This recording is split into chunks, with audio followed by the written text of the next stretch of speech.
Welcome to my channel. Marvel, Spider-Man? No, I'm Superman. Chapter 1, Little Hulk's identity was stolen?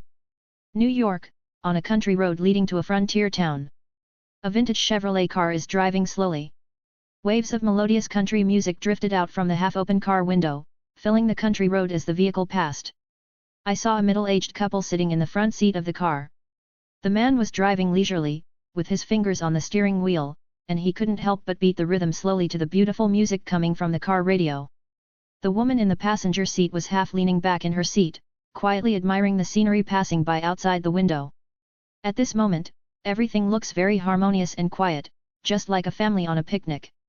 As a beautiful country music song gradually finished playing, a dynamic music prelude suddenly came from the speakers. Hey, hey! What's the matter with your head? Yeah. As the prelude began, a dynamic rock song sounded, making the originally quiet and peaceful interior of the car instantly become a little more cheerful. Even the middle-aged man who was driving moved his fingers a little more vigorously to the music. Ben, turn down the music. Don't wake Peter. Although this dynamic song is very nice to listen to, it even makes the atmosphere in the car more cheerful. However, the dynamic rhythm of the music seemed a bit abrupt in the originally quiet car. Especially, at this moment, there was a teenager taking a nap in the back seat of the car. Thank you, Aunt May, but I'm already awake. Just as Ben Parker was about to turn down the music as his wife instructed, a somewhat lazy voice came from behind them, as if the man had not yet fully woken up. It's good that you're awake. We'll be at our destination soon. Ignoring his wife's angry eyes glaring at him, Ben Parker spoke slowly without turning his head. Peter Parker, whose brain was forcibly restarted by the music, could only respond softly, then shook his dizzy head. Although music does help you sleep, it depends on what type of music you use. This classic music by the Red Bones Band is an ultimate musical enjoyment for people in this world.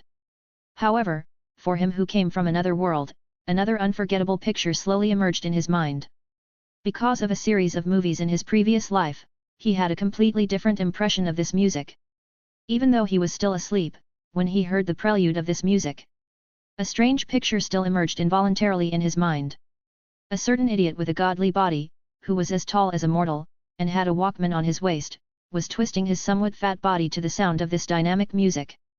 So much so that he had to wake up from his sleep. What's more, the world he traveled to at this time was exactly the world where that fool existed. The music continued. In order to temporarily forget the strange picture in his mind, Peter Parker could only find a topic to prevent his thoughts from being affected by the music. Uncle Ben, when can we get a new car? This car is probably older than I am. The journey was supposed to take only 2 or 3 hours, but this old car took almost a whole morning. I'm afraid anyone would have the idea of changing a car. Why, you don't like me, your old friend? I don't know which guy had to rely on me and this old friend to help him when he missed the school bus. Uncle Ben replied jokingly. Uncle Ben, I have been very punctual in the last few months.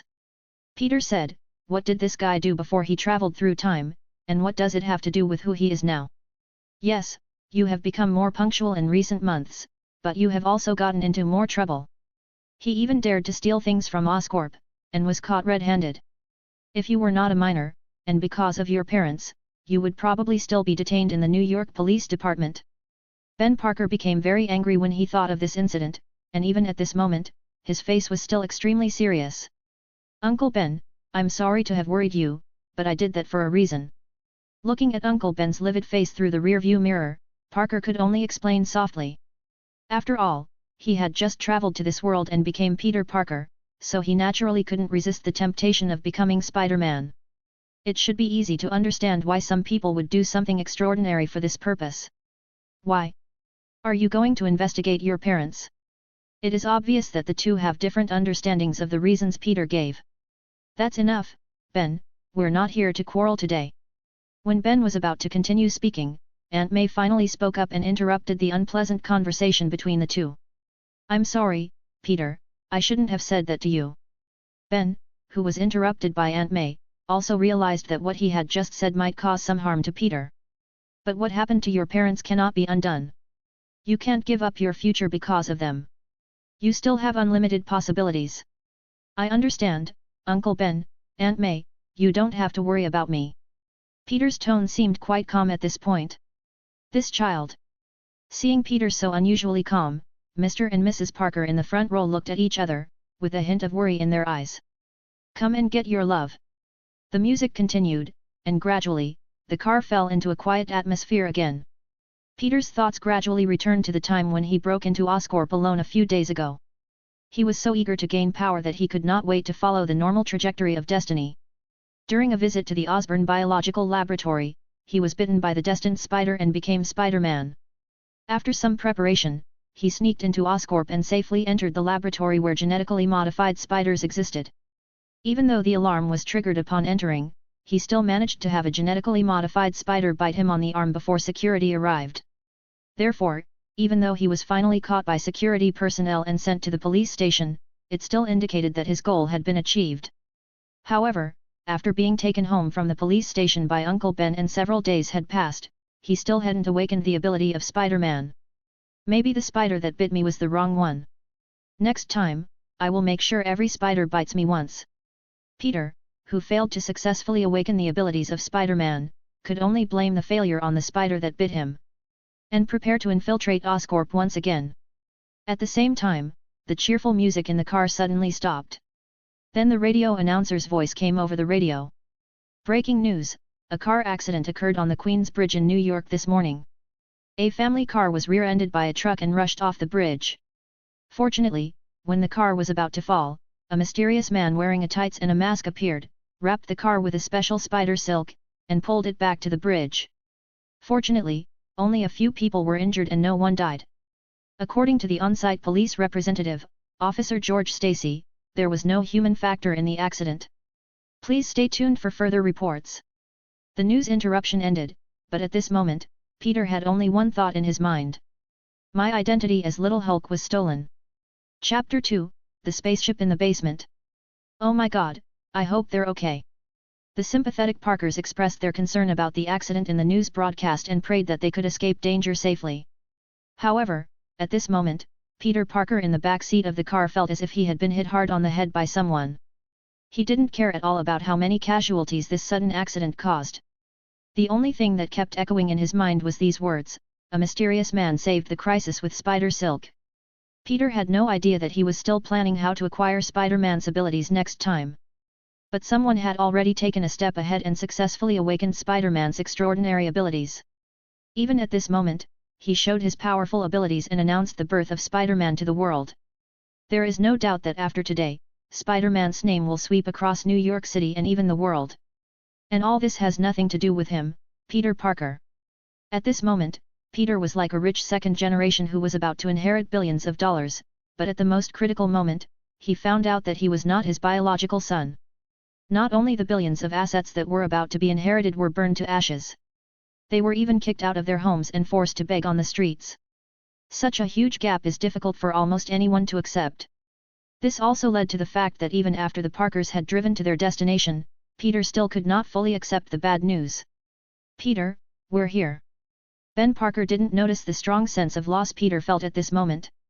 After parking the car in front of a farm, he called Peter in the back seat and opened the door. At this time, Peter, who was still immersed in loss, finally came to his senses, calmed himself down, and got out of the car together. Peter temporarily forgot about his inability to become Spider-Man and looked at the huge farm in front of him. Although it looked a bit desolate, nearly 1 meter high weeds had grown on the originally flat ground. However, it also has a different kind of beauty. Whenever a breeze blows, it creates green waves like the sea surface. Well, even if I can't be Spider-Man in the future, at least I can be a farmer. If possible, who doesn't want to be the handsome Spider-Man? Parker Farm is the only property left to this body by its parents. Peter felt a little strange as he recalled the memories of the farm. He didn't remember a farm like this ever appearing in a Spider-Man movie. I haven't been here for a whole year. This place has become so desolate. It seems that we will be busy again in the next few days. Looking at the overgrown farm in front of him, Ben Parker couldn't help rubbing his old waist, which was no longer flexible. Listening to Ben Parker's complaints, Aunt May couldn't help but rolled her eyes at him, and then said to Peter, "Peter, let's go in first." Ben smiled and shook his head, then slowly walked into the farm. This farm is really big. Even if it is in the suburbs, Such a huge area should be worth a lot of money. Who said Peter Parker is a poor boy? This is definitely a future farmer. Only by entering the farm could Peter more intuitively feel the huge size of this farm. It took a long time just to walk from the door to the house. There were only a few simple wooden houses on the farm. A full year had passed since the last time they came here. The house, which had been tidied a year ago, was now covered with a thick layer of dust again. Uncle Ben pointed to a small wooden house at the edge and said to Peter, "Peter, let May and I take care of the other rooms, and you can take care of the warehouse. Is that okay?" Peter didn't answer, but walked towards the wooden house. "Ben, we can just do these things, why let Peter do it?" Aunt May looked at Peter as he left, her eyes full of love. Uncle Ben smiled and responded, "May, he has grown up. It's time for him to become independent like a man. In my opinion, he is always a child." On the other side, Peter had arrived at the small warehouse. It was just tidying up a warehouse, so he naturally had no reason to complain. However, when he entered the warehouse and saw the many useless items piled up in it and the thick layer of dust on top, he still felt a little bit overwhelmed. Wouldn't it take a whole afternoon to sort this out? I haven't even had lunch yet. Peter couldn't help but roar in his heart. In the end, he could only start to sort out the clutter in silence. Fortunately, Uncle Ben is not an evil capitalist. An hour later, Peter was called to eat lunch made by Aunt May. However, after eating, Peter needs to come back and tidy up the warehouse. So Peter spent almost the entire afternoon tidying up the warehouse. Clean, organize, and sort the materials and equipment of unknown use. Gradually, the originally messy warehouse became tidy and orderly. During the sorting process, his memory of the farm gradually became clearer, including the memory of the warehouse. He remembered that the parents of this former body had warned him not to come here to play when he was a child. Now that I think about it, it seems that there is some secret hidden here. Is there a hidden biological laboratory here? Considering the fact that the parents of this body are biological genetic scientists, Peter feels that there may really be a biological laboratory hidden here. Hey, even if there really is a laboratory, what use would it be to me now? Are you going to use it to conduct biological genetic modification experiments on yourself? If you can't be Spider-Man, will you become Fly-Man or Cockroach Man? Thinking of this, Peter couldn't help but shook his head, put aside these unrealistic ideas, and continued to tidy up the warehouse. Peter sat down on the ground. It's finally over, but I'm so tired. After spending nearly an entire afternoon, Peter finally finished tidying up the warehouse. All that was left was a pile of metal products in the corner, the purpose of which was unknown. Wow, it's so heavy. As he lifted the metal products in the corner one by one, Peter couldn't help but feel that his waist was about to break. Hey? This is a basement. After moving away the pile of useless metal, Peter actually discovered something strange. It seems to be due to years of disrepair and the heavy weight of the metal products.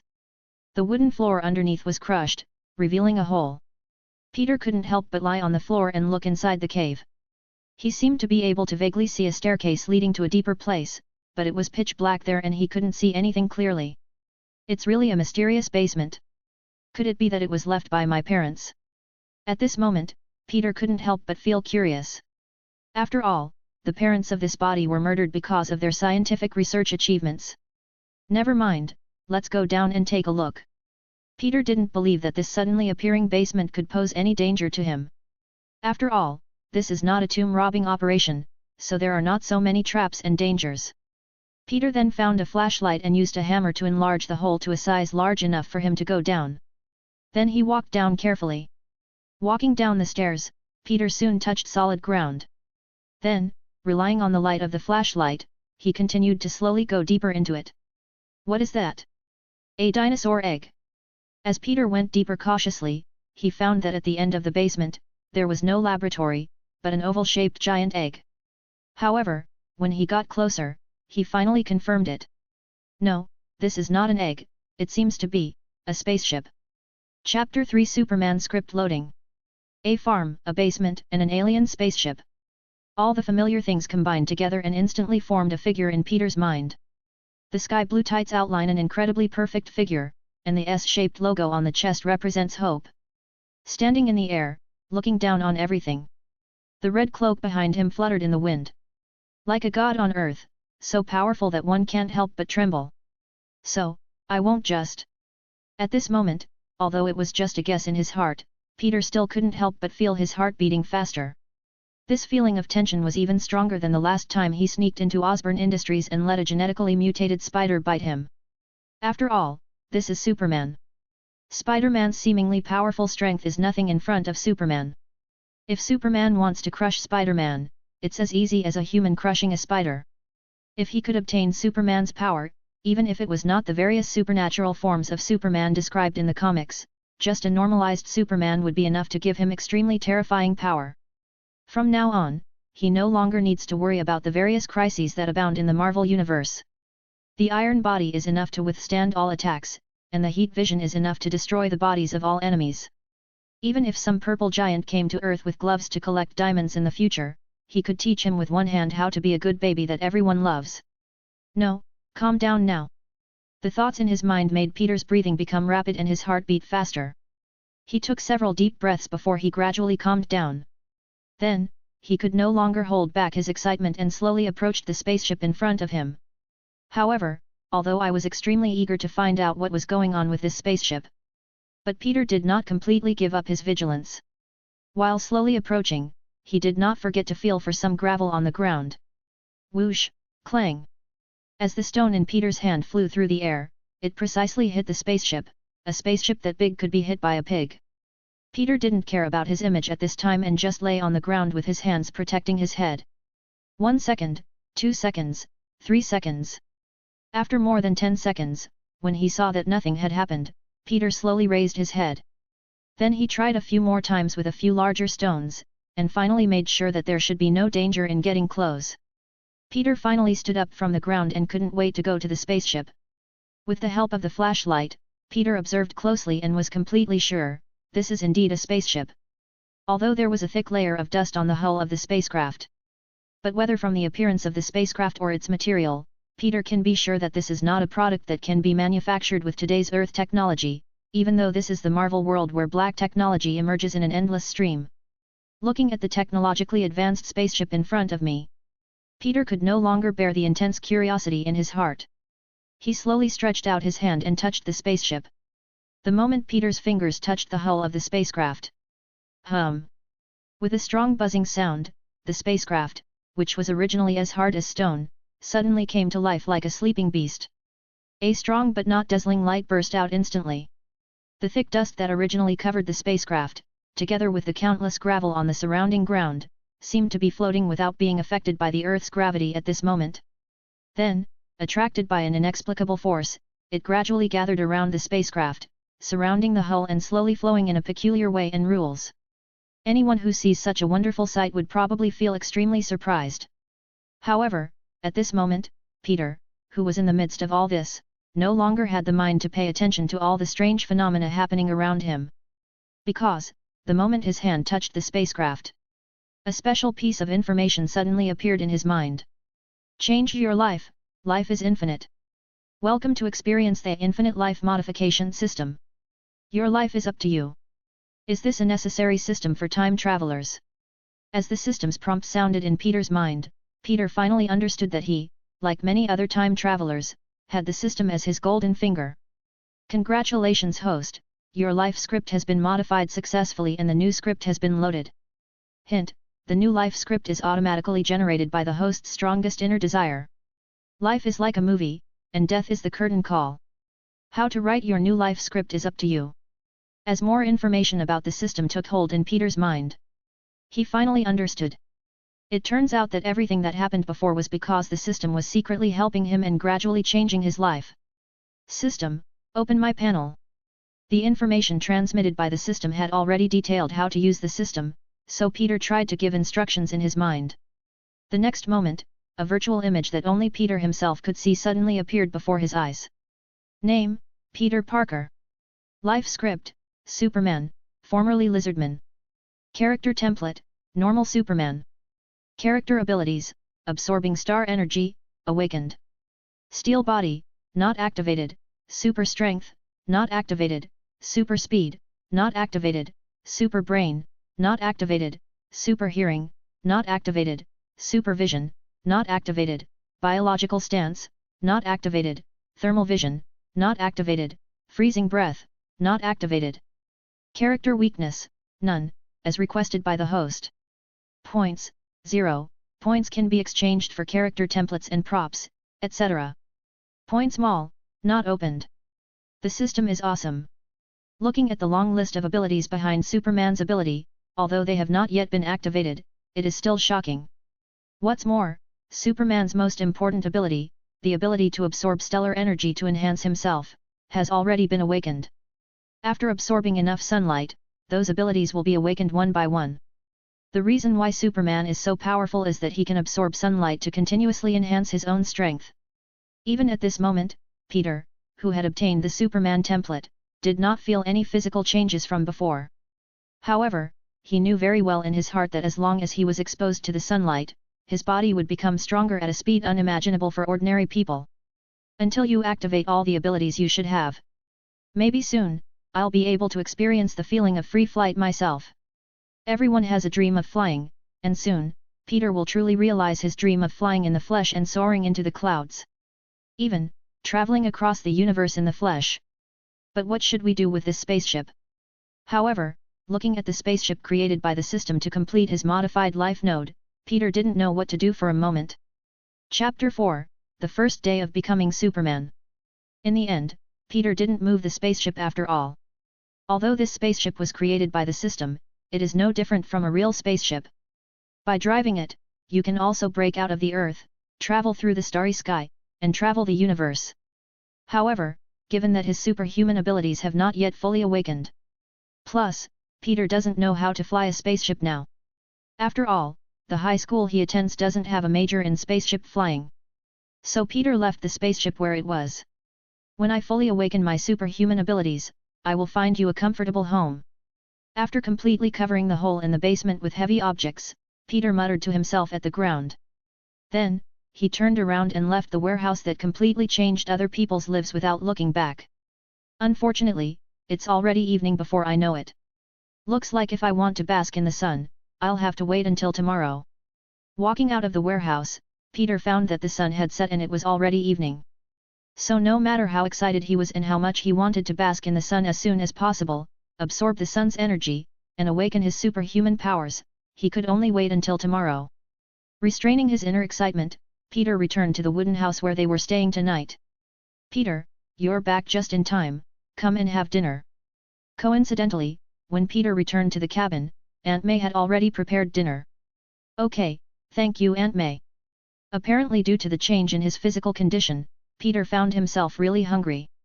I couldn't help but quickly run to the dining table, grabbed the dinner prepared by Aunt May and started to eat it voraciously. Aunt May looked at Peter who was wolfing down his food with eyes full of love, and said lovingly, "Eat slowly, kid. No one is going to snatch it from you." Soon, Peter stopped. It wasn't that he was full, but he had almost finished the dinner prepared by Aunt May. "I'm going to bed first, Uncle Ben, Aunt May, good night."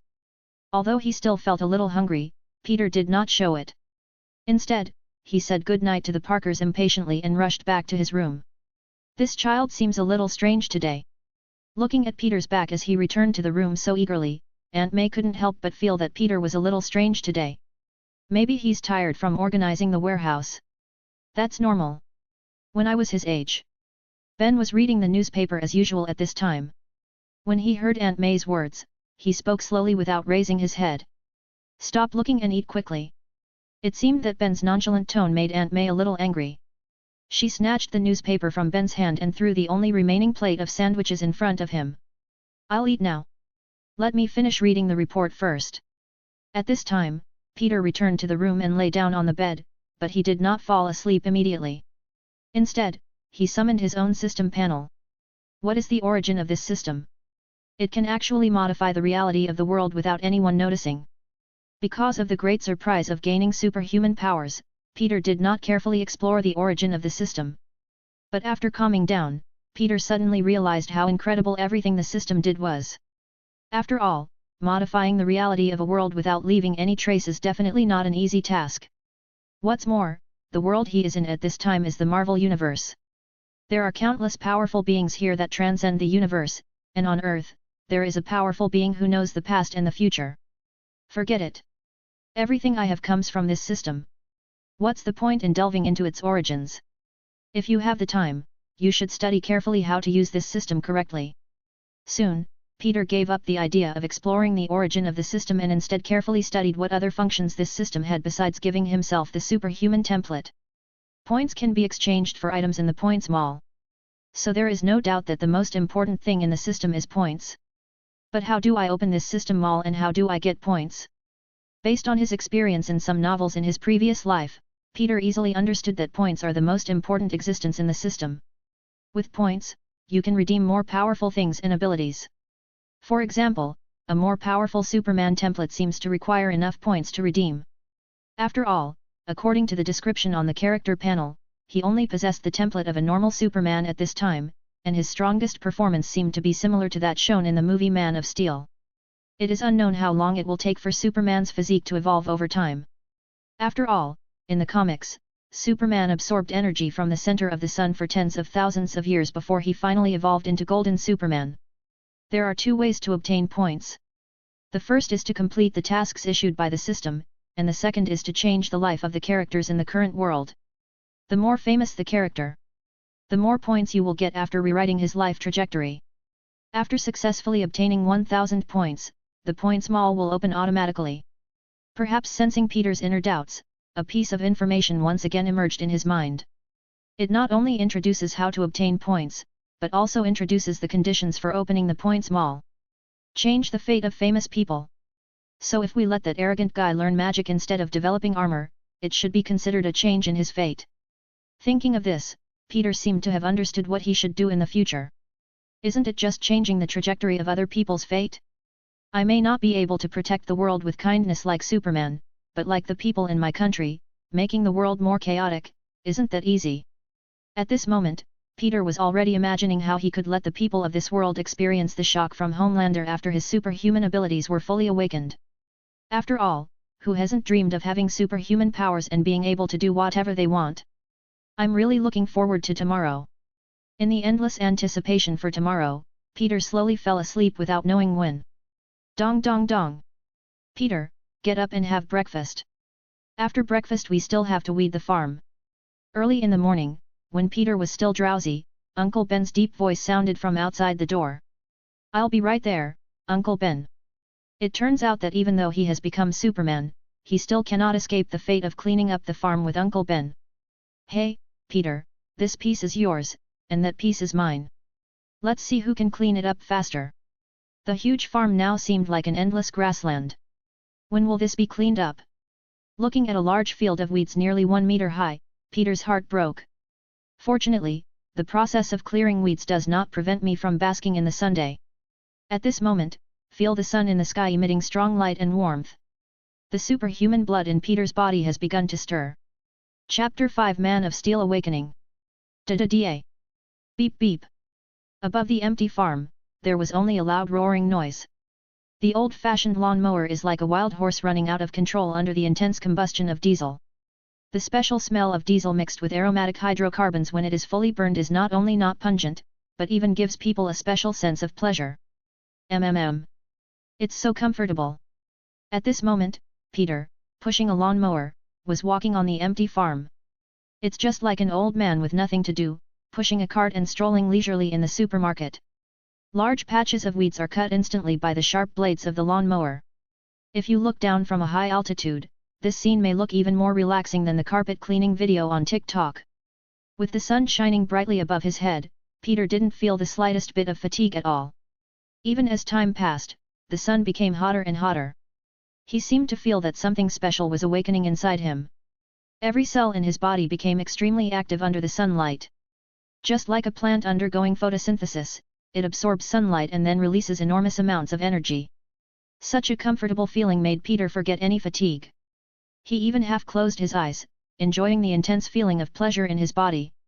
The savage lawnmower that he had to use all his strength to conquer at the beginning seemed to have become very docile at this moment.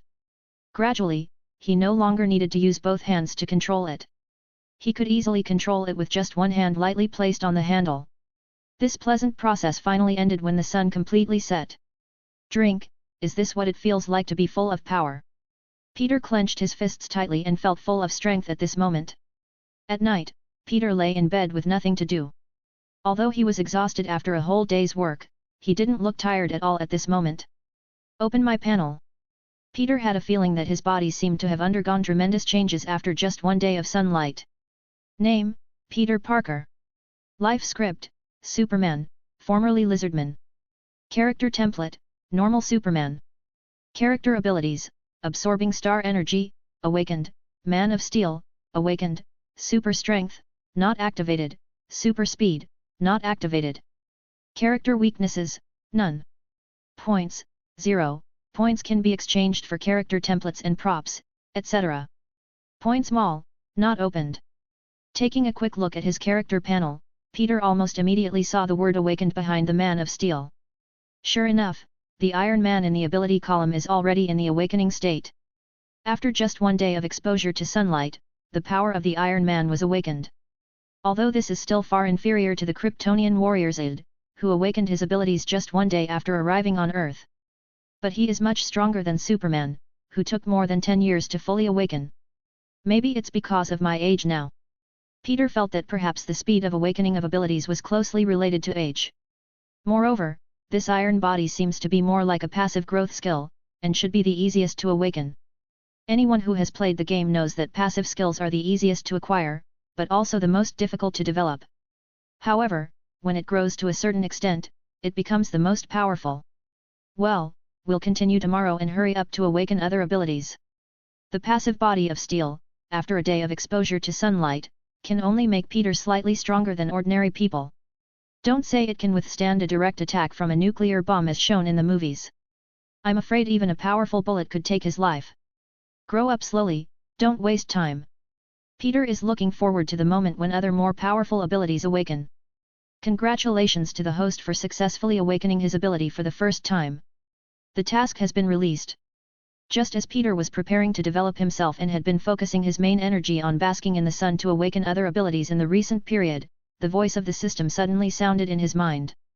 If you don't return to your hometown when you are rich and powerful, it is like walking in the night in fine clothes. If you have superhuman abilities, you should show your strength to the world. But, your life is made by you. Please choose. 1.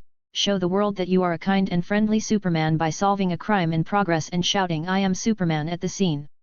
Reward, 100 points, and a random awakening of an ability. Bonus for the first mission, and the reward will be abolished after all abilities are awakened. 2. The greater my ability, the more I will recklessly create a large enough chaos in the city. Fuck Superman, I am from my motherland. Reward, 100 points, and a random ability awakened. 3. Everything is normal, stay alive and continue to grow. The saint who lives in peace is me. Reward, increase sunlight absorption efficiency tenfold in one day. 4. Screw the mission, I do whatever I want. Reward, write a free and unconstrained life. Please choose carefully. Looking at the several task options appearing on the system panel, Peter was silent for a moment. The first and second options offer very rich rewards, but I'm currently on a suburban farm far from the city center, so I can't do it even if I want to. What's more, at this moment, with my newly awakened iron body, I can barely withstand a shotgun bullet. It seems to be more dangerous and more likely to expose my identity. As for the fourth one, a smart person will see the problem at a glance. You may choose it today, and the system will leave you the next moment, leaving you with a free life. Therefore, Peter had nothing to hesitate at this time. Choose the third one.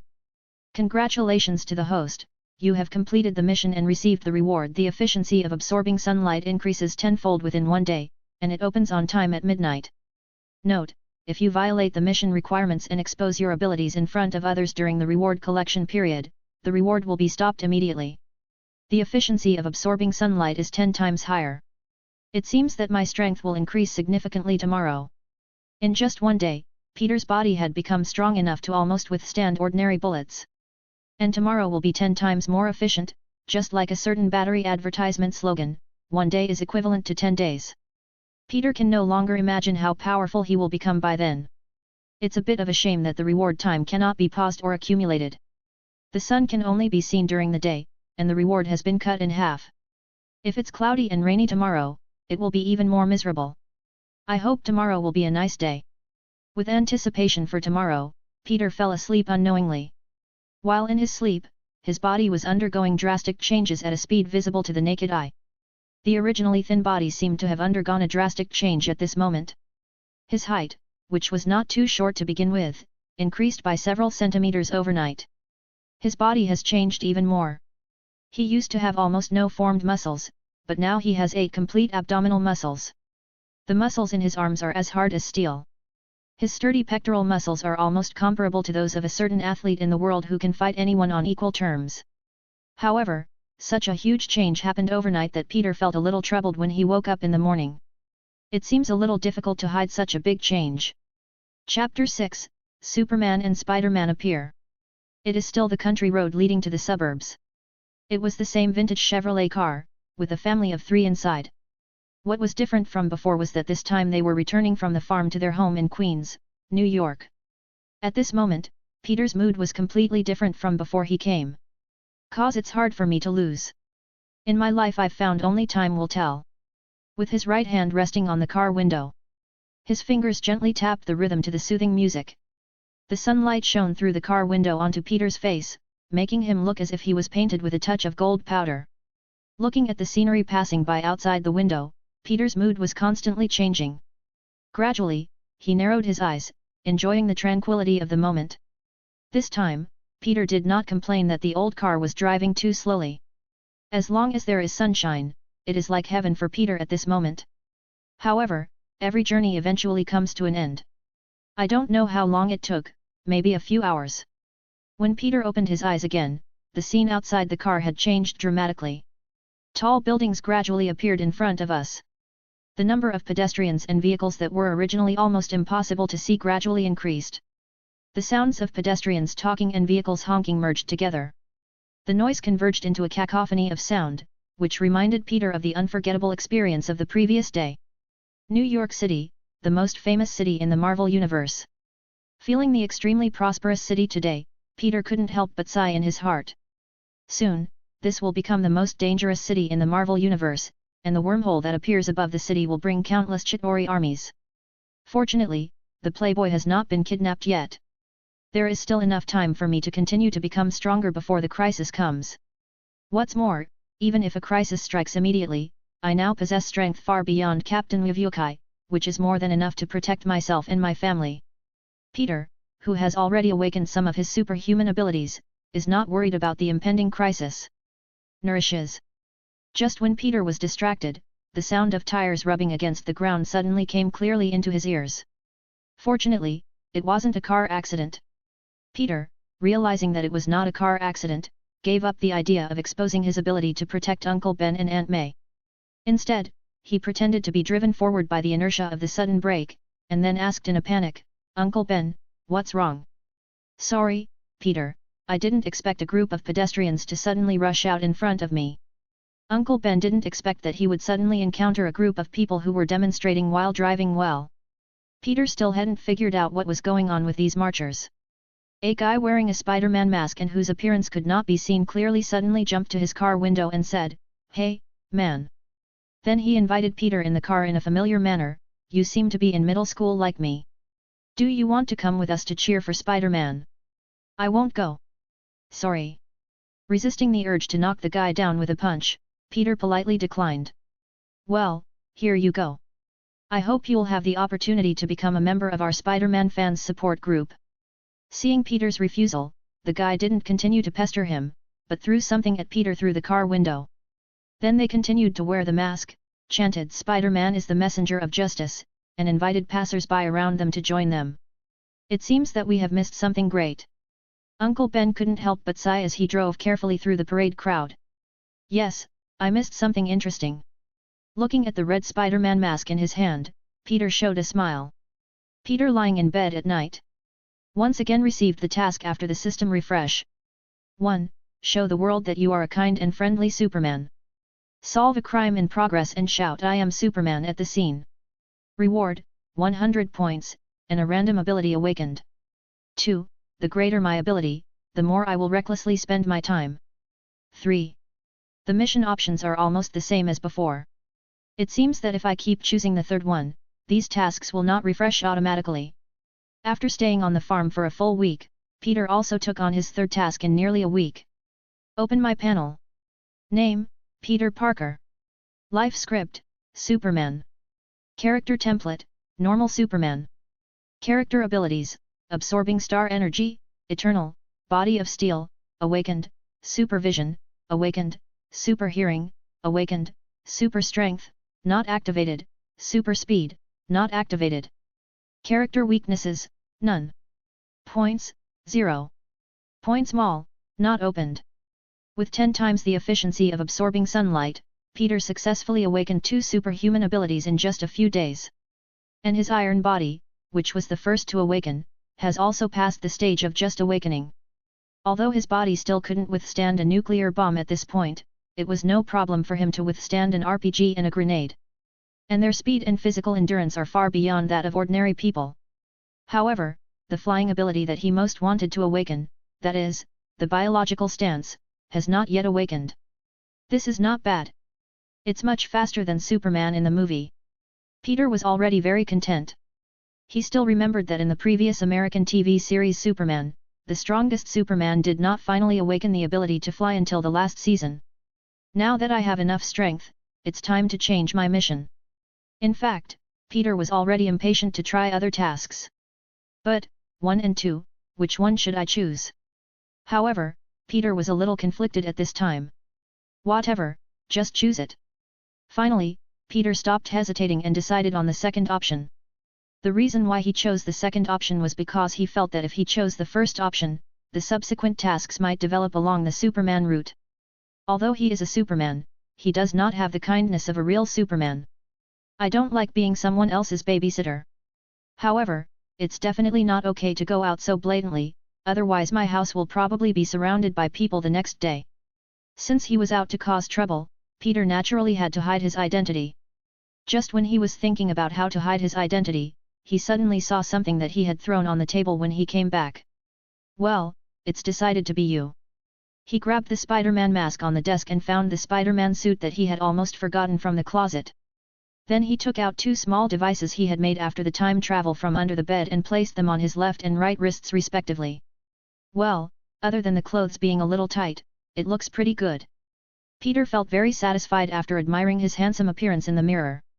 The next moment, he opened the window and jumped down from the 2nd floor without hesitation. Superman Spider-Man, here we go. Chapter 7 Spider-Woman, signed, please collect. New York City at night is divided into 2 extremes due to the huge gap in wealth between its residents. They are just separated by a street. But they seem like 2 completely different worlds. On one side, there is debauchery and extravagance, like heaven. On the other side, there is pain and struggle, like hell. While countless civilians have gone to sleep in order to have better energy to work tomorrow, the wealthy area across the street, just across the street, is still brightly lit and prosperous. For the rich, the good nightlife has just begun. Similarly, for some people who want to get rich without working, this place is also like heaven. After all, this is a country full of harmony. Crime is happening almost every moment. Look, it's in a remote alley at the junction of the civilian area and the wealthy area. A group of trendy black guys cornered a middle-aged woman. Ah, help, don't come over. Although I know very well in my heart that in this seemingly harmonious city, it is best not to go out alone at night. However, the serious illness of her family and her hungry baby who was only a dozen months old forced her to take the risk and find a more lucrative job at night. However, she was lucky enough not to encounter any accidents before. But the goddess of luck will not always favor one person. To this day, she is surrounded by a group of thugs. Don't come over here. I have money. I'll give it all to you. Please, please let me go. My child is waiting for me to come back. He hurriedly took out the change he had prepared in advance from his pocket, hoping that these guys would let him go. However, she underestimated the appetite of these hooligans. How could a few dozen dollars in change satisfy so many people? A burly guy wearing a classic cowboy hat, who seemed to be the leader of this group of thugs, slowly took the change from the woman. He calmly straightened out the money one by one, stacked them neatly from largest to smallest, then folded them in half, and slowly put them into the back pocket of his jeans. Haha, madam, you don't think you can send the brothers away with such a small amount of money, do you? As he spoke, he slowly pulled out a silver revolver from his waist and skillfully turned it several times in his hand. The next moment, the rotating revolver suddenly stopped, with the muzzle pointing directly at the woman. Hand over all your bank cards and other valuables, otherwise, my gun will be very fast. That's right. Our boss is the most famous quick shooter on this street. If you know what's good for you, hand over the money quickly, or we won't have to search your body for it. Seeing the boss's graceful cowboy-like movements, the other brothers started to speak up, flattering him and threatening the woman at the same time. No, no, my husband and children at home need the money, please. With the gun pointed at her, the woman was extremely terrified. She cried out at the top of her lungs, begging for mercy from these people.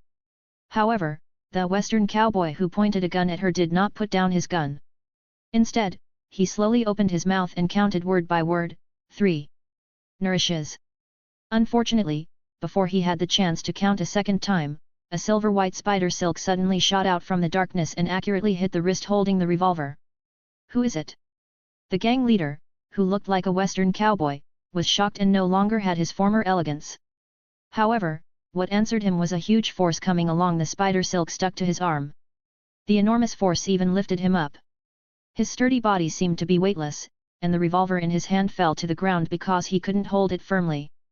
The moment he was lifted up by the spider silk, a figure suddenly jumped out from the darkness. He kicked him hard in the face. The sturdy man felt as if his face was hit head-on by a car. The whole person flew backwards in an instant, and while in the air, several teeth mixed with blood spurted out of his mouth. It wasn't until he hit the wall behind him that he completely fainted. Boss! The other hooligans didn't even see what had just happened. I only saw my boss suddenly fly up, then hit the wall and his life or death was unknown. Then they saw a guy wearing a black and white tights, a hood with spider web-like patterns on it, and he had appeared in front of them at some point. Oh no, it's Spider-Woman. A week ago, Spider-Woman's name was known throughout New York City, and all the street thugs knew that there was a guy who was specifically looking for trouble with them. At this moment, they instantly realized that the person who suddenly appeared in front of them was the messenger of justice that terrified criminals in New York City, Spider-Woman. Everyone, run! The next moment, the remaining hooligans scattered and crawled out of the alley. Only one young guy seemed to have been scared silly, and he collapsed in the corner because his legs went weak. Haha, that saying is indeed true. You don't need to run faster than the predator, as long as you run faster than your companions. A black guy was running the fastest, far ahead of the others, and was about to run out of the alley. Great, I'm safe now that I'm out of the alley. But before he could be happy, he found that he could no longer move forward and was only one step away from the alley. But this step is like an insurmountable chasm. The next moment, a huge force hit him and he flew backwards uncontrollably. Then he was knocked away by a huge force and hit the wall directly. Puff puff. The next moment, he was completely stuck to the wall by several balls of spider silk in a shameful posture. At the same time, his other companions also suffered the same treatment as him. Before they could escape from the alley, they were all stuck to the wall in various strange postures using spider silk one by one. It's like a strange mural. Haha, all done. Spider-Woman didn't find it difficult at all to subdue almost all the criminals. No, there's another one. However, the next moment, her spider sense suddenly activated, and she turned around almost subconsciously, shooting a ball of spider silk behind her. Hey? How is that possible? However, her spider silk, which almost never missed, did not hit the target this time. Because of the threat target she originally sensed through her spider sense. At this moment, he has been caught by a mysterious man. I saw a tall figure suddenly appeared in the dark alley. At this moment, he was grabbing the neck of the gangster who had just collapsed on the spot with one hand, and then picked up the revolver on the ground, preparing to attack him from behind. Although he only used one hand, he lifted a person weighing dozens of kilograms with ease. Woohoo! With Fate's throat strangled by an arm as strong as steel, the gangster felt that he was about to suffocate completely. However, at this moment, the mysterious man seemed to have completely forgotten that he was holding a living person in his hands. Instead, he looked at Spider-Woman not far away and spoke slowly in a low voice. I finally found you, Spider-Woman. Chapter 8 Venomous Spider? At this moment, Peter, wearing a black spider suit, stared blankly at Spider-Woman in front of him. The familiar outfit is almost exactly the same as in the anime, and the tight tights outline a nearly perfect figure. It wraps her legs tightly like black silk, making her figure look more graceful and her legs look longer. The next moment, Peter's supervision was activated instantly. The black spider suit worn by Spider-Woman turned transparent almost instantly. So white, ahem, she is indeed my classmate, Gwen Stacy. God is my witness, Peter's real intention in using his X-ray vision was definitely just to confirm the true identity of the Spider-Woman in front of him. Put him down now, he's about to suffocate to death. At this moment, Spider-Woman was not in the mood to wonder why this guy was looking for her and was staring at her closely. Although the other person's gaze made her feel uncomfortable. But as Spider-Woman, she cannot bear to see anyone die in front of her, even if that person is a criminal who has committed many evil deeds. Oh, I almost forgot about him. After hearing Spider-Woman's reminder, the mysterious man seemed to finally remember that he was holding someone in his hand. Okay, I'll leave him to you. As he spoke, the mysterious man gently threw the guy towards Spider-Woman in front of him. However, facing such a simple action by the mysterious man, Spider-Gwen's body immediately became tense, and her spider sense, which could predict danger in advance, was activated instantly.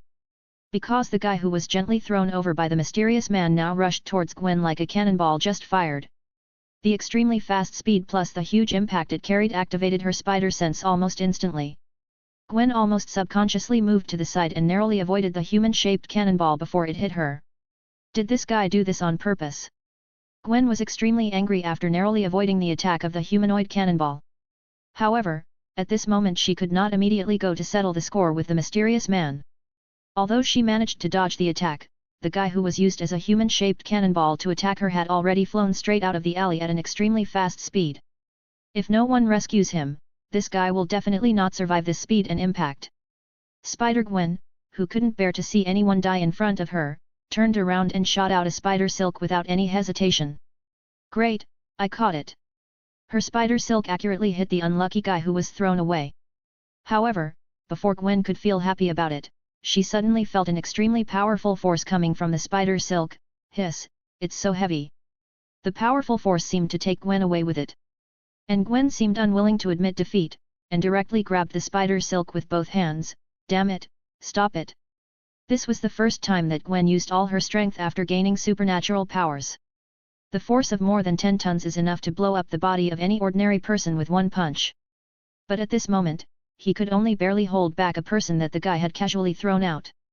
Under the pull of the two huge forces, even the special spider silk was stretched to the point of almost breaking. However, the guy who was thrown away was still unable to follow up, and was successfully pulled back by Spider-Gwen with all his strength. Did you do that on purpose or was it an accident? Spider-Gwen casually stuck the unlucky guy who had already fainted to the wall with spider silk, turned around and looked at the mysterious man with an extremely solemn look and began to question him. I'm sorry, I said I didn't mean it, can you believe me? Peter, hiding under the Spider-Man mask, spoke slowly. I trust you. How could Gwen possibly believe what this guy in front of her said? Who are you? Why are you dressed like this? At this moment, Gwen finally had the opportunity to take a closer look at the mysterious guy who suddenly appeared in front of him. However, looking at the all-black spider suit he was wearing, if there were some white or red stripes, it would seem to match his own better. Ugh! Gwen suddenly felt something inexplicably strange. Who am I? You can call me Tobey Maguire. Or... Under the dim moonlight, the black spider costume on the mysterious man looked even more mysterious and weird at this moment. You can also call me Venom Spider. Venom Spider? Could it be that you? Impossible, how could you? Gwen found it extremely unbelievable. How could there be someone in this city who, like herself, gained extraordinary powers after being bitten by a spider? Yes, I am just like you. I was once bitten by a spider with a mutated gene, which is why I gained such extraordinary power. What you don't know is that there are actually not just one mutant spider, but two. The one that bit you is a female, and the one that bit me is a male.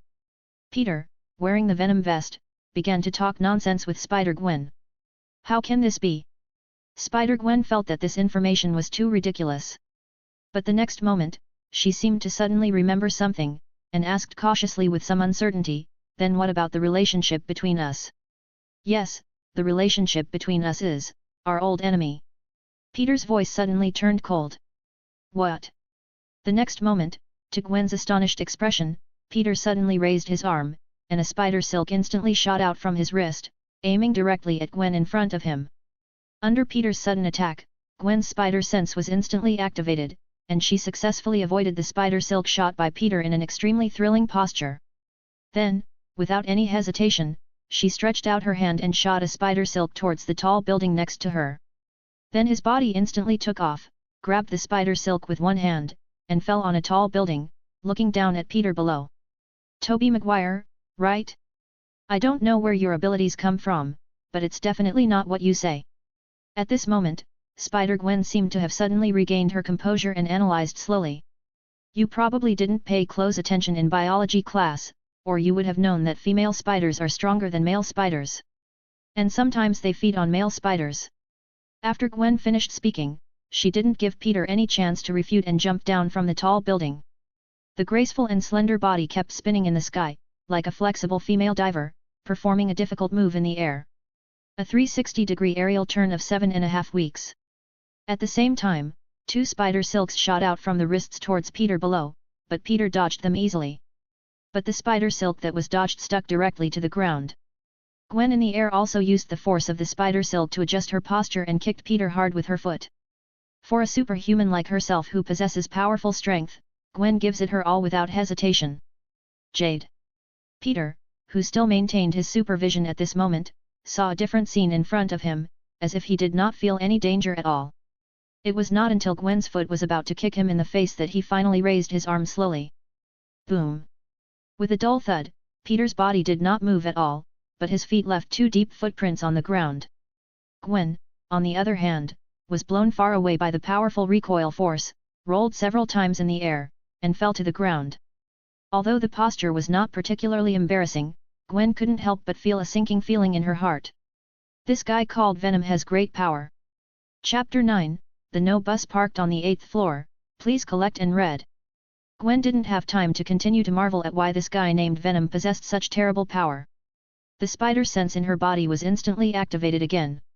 Damn it, it's too late.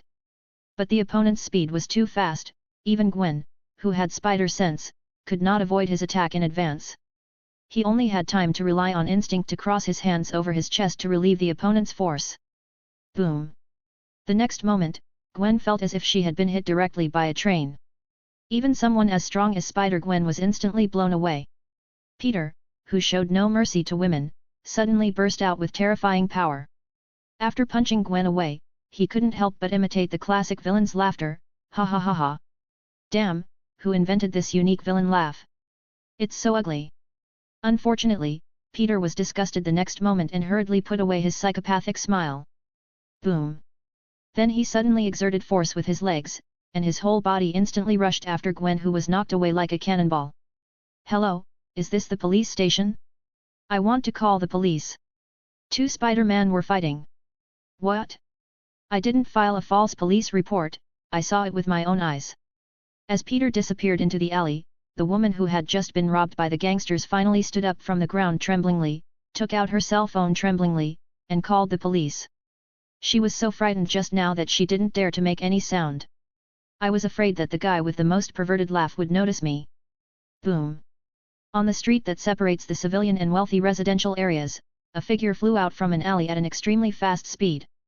It finally stopped after hitting an office building next to the street dozens of meters away. However, the huge impact force even smashed a huge deep hole in the wall of the office building. Hey, it hurts. As a weak girl, Gwen had never suffered such serious injuries since she was a child. Unexpectedly, she became Spider-Woman, possessed strength that ordinary people could not match, and suffered such serious injuries for the first time. Damn, that guy's at it again. He endured the severe pain in his body with great difficulty and pulled himself out from the wall where he was deeply buried.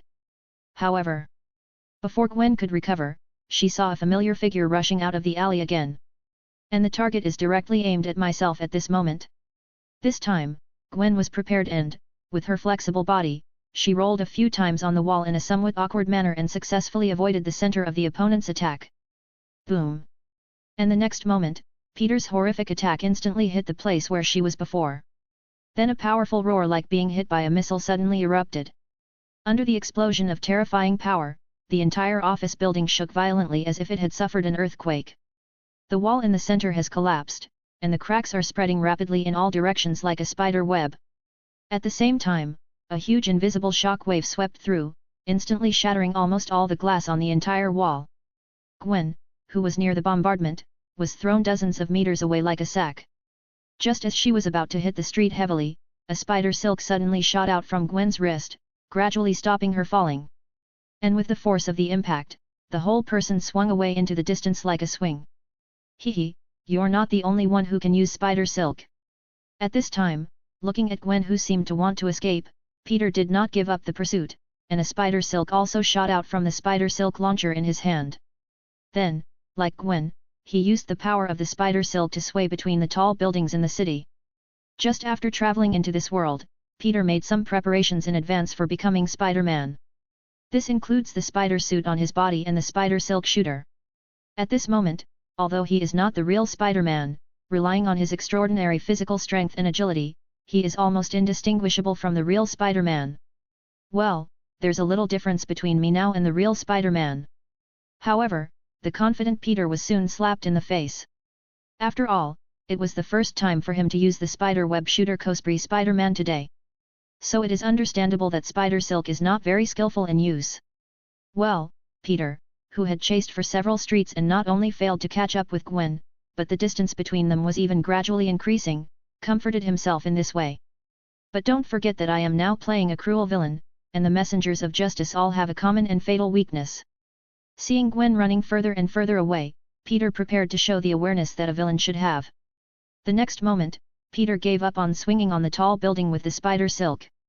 Instead, he landed on the street, randomly selected a car parked in a parking space, smashed the car window with one punch, grabbed the A-pillar of the car with one hand, aimed at Gwen who was still wandering between the high-rise buildings in front, and swung the entire car away easily. Hey, even though that guy is very powerful, he still lacks the experience of being Spider-Man. Seeing that she was about to leave the other party far behind, Gwen felt a little happy for the first time. Again. As the spider sense suddenly activated, Gwen almost subconsciously used the power of the spider silk to turn her body to the side in the air. Whoosh! The next moment, a car flew past her almost brushing past her body. It then continued to move forward with great force and directly hit a high-rise building next to it. Fortunately, no explosion scene like in the movies occurred. This guy really deserves to die. Gwen, who was still a little frightened, couldn't help but look back, and just this one look made her face change drastically in an instant. The guy who called himself Venom on the ground actually lifted up a car again and smashed it directly towards him. The point is, there is a middle-aged man in the driver's seat of the car, and he is screaming with fear at the moment. Whoosh! Once again a car came through the air. But this time Gwen couldn't dodge like she did just now, because her belief as Spider-Woman made her unable to give up on rescuing any innocent people who were in danger.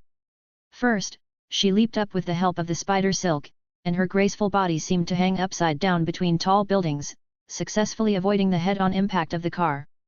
Then, taking advantage of the moment above the vehicle, Gwen quickly shot several spider silks onto the body of the vehicle. Then, using the pulling force of the spider silk and his own sufficient strength, he finally managed to remove the huge impact force contained in the entire car after tearing off several spider silks. Yeah, there it is. Looking at the only unlit window on a tall building not far away, Gwen used the spider silk to slowly swing the two cars over. Wow! With the sound of the window breaking, a car suddenly rushed into the room through the window. Hi, how are you guys? Looking at the couple who were entangled in the bed, who were scared and fell under the bed by his sudden intrusion, the driver in the car greeted them with a frightened and apologetic look. Fuck, how the hell are you driving? This is the 8th floor. The man, who was almost scared to death, cursed at the driver who was stuck on the window and couldn't open the door. Chapter 10 Samsung Good Citizen, please collect and read. In the bedroom of a luxury apartment in Queens, New York. Jingle bell. The sudden ringing of the phone woke up the middle-aged couple who were sleeping soundly in bed. Hello, this is George Stacy, what's going on? The man answered the phone without any hesitation.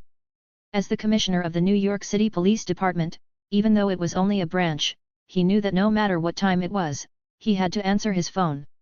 Chief Stacy, Spider-Woman has appeared in the city again. And this time the situation is very difficult, you may need to come in person to take charge of the situation. It's this Spider-Woman again. Although it is not clear what exactly happened. But George Stacy had already sat up in bed, what the hell is going on? While asking for details, he quickly put on his clothes. Chief, we don't know the specific situation very well. We just received a call from a citizen who said he saw two Spider-Men fighting in the city center. At first we thought it was a false alarm until we received more than a dozen calls from citizens who claimed to have seen two Spider-Men fighting in the city. Several streets in the city have become extremely chaotic because of their fighting. The number of casualties on the scene is difficult to determine for the time being. But we have already notified the hospital and the fire department, and all the police officers on duty at our branch have been sent over for support. Sheriff, what should we do next? Please give me your instructions. The police officer on the other end of the phone reported the current situation quickly and orderly, and then waited for the chief police officer's instructions. Notify all police officers who are not on duty at the police station at the moment. If they are sleeping, call me to wake them up. If there are police officers living nearby, ask them to rush directly to the scene. Use all the weapons and equipment the police station can mobilize. This time, we must completely eliminate this guy wearing a spider mask. Also, send a helicopter to pick me up at my residence. After quickly giving all the instructions, George hung up the phone without caring about the police officer's reaction on the other end of the phone. At the same time, he was fully dressed, put on his police badge and gun, and then left his residence without even having time to say hello to his wife.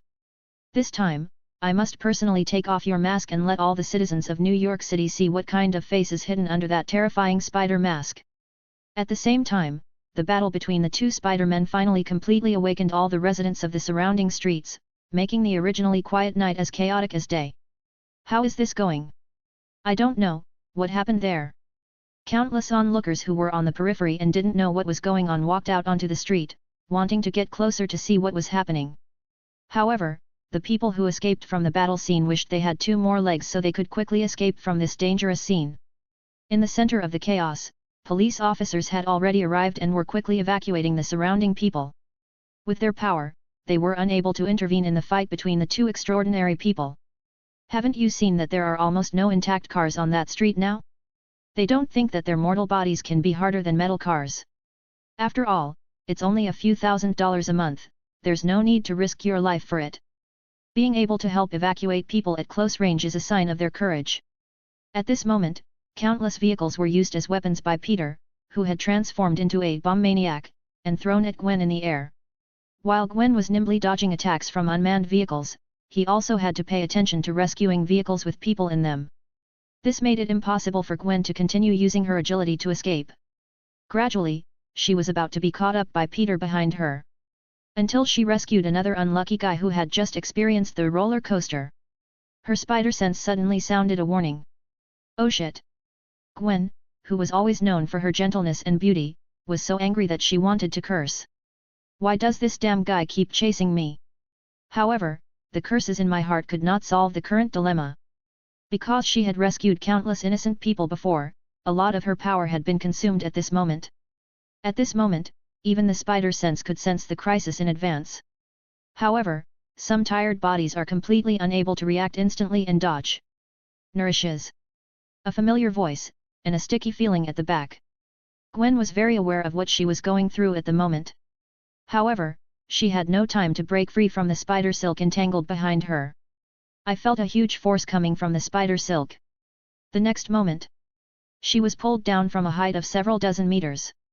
His body crashed into a car that had been abandoned by someone and the guy had forgotten to close the door when escaping in such a hurry. Boom! The terrifying force directly crushed the entire car. What's even more unfortunate is that I don't know if some bad buff was triggered this time. The car that was hit exploded just like in a Hollywood blockbuster, and the terrifying heat wave swept Gwen into it. Well, this is what a blockbuster movie feels like. This should be enough to complete the task now. At this time, Peter did not continue to chase Gwen eagerly, but took the time to call out his system to see if the task was completed. Oh my god, don't lie to me, this level is not enough. However, looking at the tasks that were still shown as unfinished, Peter couldn't help but complain in his heart. Since the scale is not enough, let's continue to make a big move. Without thinking too much, Peter once again looked towards the explosion area in the distance. He, cough, cough, how come I am a little used to it. As Peter looked, a figure suddenly jumped out from the center of the explosion and somersaulted several times in the air. Then he landed in front of Peter in a very cool superhero entrance. However, if you ignore the tight spider suit she is wearing, which has several big holes burned in it due to the high temperature generated by the explosion, exposing large areas of white skin, her posture is indeed quite handsome. Peter stared at Gwen, not because of her graceful figure and her exposed fair skin. After all, he had the ability to see through things, and he had already seen. Ahem, Peter just thought, doesn't her knee hurt when she lands like this? Looking at Gwen kneeling on the ground with the leg that had a hole in it, exposing the knee. He couldn't help but feel a little pain in his knee. Toby Maguire, you have succeeded in pissing me off. Gwen raised her head slowly, and even without seeing his eyes she could feel the coldness in them. This was the first time Gwen had looked so miserable since becoming Spider-Woman. In her eyes, Peter had become an unforgivable criminal with heinous crimes. Swish! However, before Gwen could vent his intense anger, he saw two beams of light suddenly descend from the sky, illuminating the figures of the two people clearly. Chug-choo! At some point, two helicopters were already hovering above them. Woo-woo-woo, hiss-hiss! At the same time, there was a burst of sirens coming from far away, followed by the harsh sound of brakes as tires suddenly scratched the road. Several police cars have surrounded the two people. Oh, I finally understand. Without enough stars, how can it be considered a chaos of sufficient scale? Chapter 11 Gwen's Choice. I'm sorry, General Ross, this incident is under the responsibility of our New York Police Department. Your military does not need to intervene. Okay, that's it. I've arrived at the scene. I'll hang up now. On the helicopter, Chief George Stacy hung up the call from the military without hesitation. Director, if you reject the other party directly like this, will it be? The police officer next to him couldn't help but worry about his future when he saw that his chief was so disrespectful to the military. After all, although the police station and the military belong to different factions, the relationship between them is complicated. Moreover, the other party is a general after all. If he uses some despicable means in secret, the future of the director may be worrying. Hey, how could those guys in the military be so kind as to help us catch criminals? The reason I'm offering to help now is simply to get the genetic samples of the two people with extraordinary abilities below, so that I can use them to conduct some terrible genetic experiments and explore the secrets hidden in them. After all, it's well known that the military wants to create another super soldier comparable to Captain America. I now suspect that these guys who appear one after another and have powerful abilities are the products of some special experiments of their military. However, no matter what, since they have disrupted the order in my jurisdiction, our police station must arrest them and bring them to justice. Only in this way can we face the citizens of this city with dignity. Sheriff George looked at the two Spider-Men who were surrounded below, with a determined look in his eyes. This is the New York Police. Listen, you are surrounded. Please put down your weapons immediately, stop your criminal behavior, raise your hands, and lie on the ground. If you resist, we have the right to shoot you immediately. Dozens of police cars, several armed helicopters, and hundreds of armed police officers surrounded Gwen and Peter. A police officer holding a loudspeaker began shouting at the two men. Damn it, what now? Gwen, who was surrounded by the police, was very anxious at the moment. After all, although her strength at this moment was far beyond that of ordinary people, she was still unable to withstand the shooting of bullets. If there were only a few armed policemen, she could rely on her powerful spider sense to dodge their bullets. But now, there are nearly 100 police officers around, and there are armed helicopters in the air for cover. It is not easy to escape at all. It's all this damn guy's fault. Knowing that she might not be able to escape, Gwen could only slowly raise her hands and prepare to surrender, while secretly cursing Peter in front of her. But if I get caught like this, how can I face my father?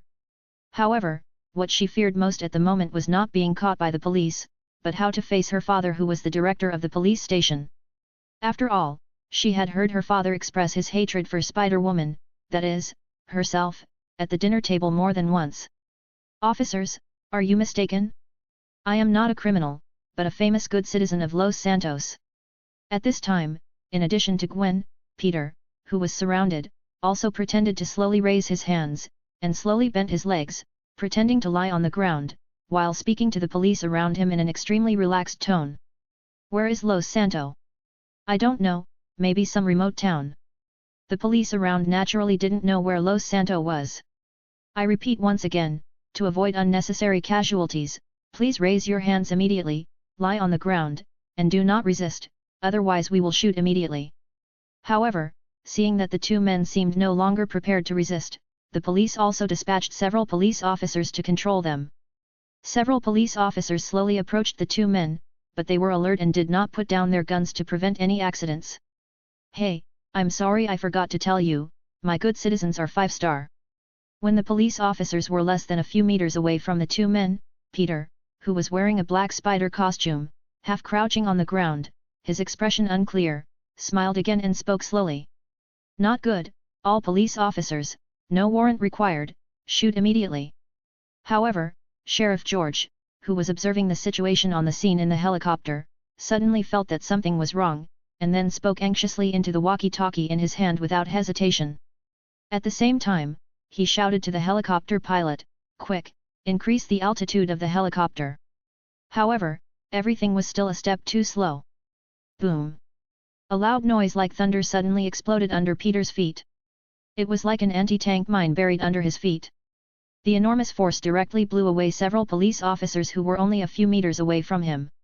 Even the solid streets that could support trucks weighing dozens of tons were destroyed by such a strong impact, leaving behind a deep pit several meters deep. There are countless cracks around the deep pit, spreading rapidly in all directions like a spider web. A cloud of dust rose up, drowning out the scene. Da-da-da! Bang bang bang, thump thump thump. When the accident happened suddenly, the police officers around were stunned for a moment. Fortunately, with the reminder from the sheriff, they reacted quickly. The pistols, rifles, and other weapons in their hands were fired into the smoke without any hesitation. Thousands of bullets were fired like raindrops in just a few seconds. Even an elephant would have been turned into a pile of rotten meat by now. However, no screams were heard in the smoke and dust, as if their bullets had hit the air. Boom! Just as they were wondering and doubting, a loud explosion suddenly occurred in the sky, instantly attracting everyone's attention. "Oh no, he's on top." Some people have already seen clearly what is happening in the sky at this moment. "Oh my god, how is this possible?" However, the scene before them was incredible to everyone present. I saw that one of the several armed helicopters that were originally hovering in the sky had been completely broken into two pieces, and the wreckage was falling from the sky. What is even more incredible is that a figure suddenly rushed out from a broken fuselage and rushed directly towards the nearest helicopter. Is this really something humans can do? Looking at the armed helicopter being torn into pieces in an instant in the air, almost everyone present was shocked and speechless. Good chance. At the same time, all the police officers were shocked and unable to accept the scene happening at the moment. Gwen found the best opportunity to escape at this moment. However, looking at the wreckage of the helicopter that was destroyed by the guy called Venom and was falling to the ground from the air, and the survivors inside it who were screaming, Gwen finally stopped and prepared to escape. The next moment, the spider silk on her wrist suddenly shot out and rushed into the sky towards the wreckage of the falling helicopter. Chapter 12, The Cloaked Figure. How is this possible? Is this guy still human?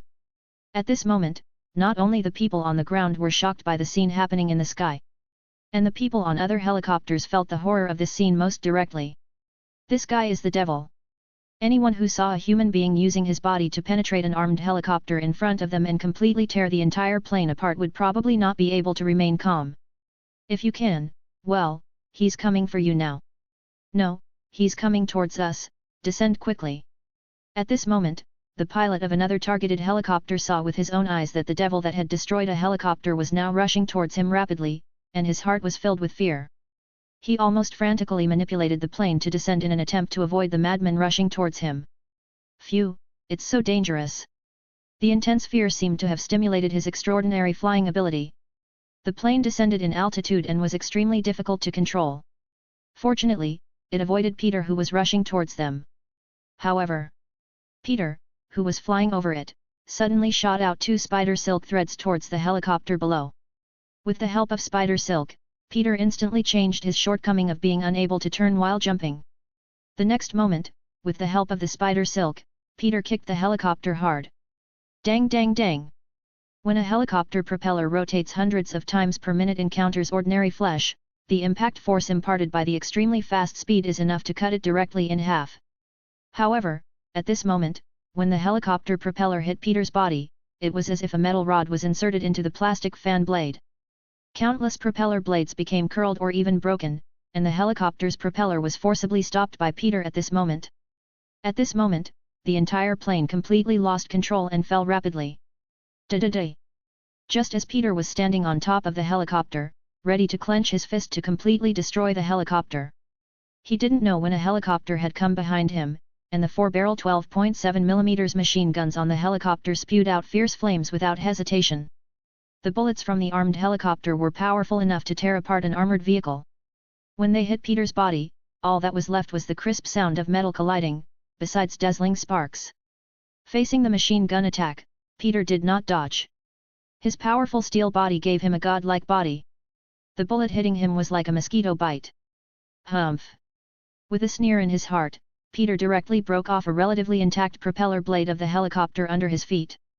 Then he grabbed one end of the leaf and threw it out like a boomerang. Shoo!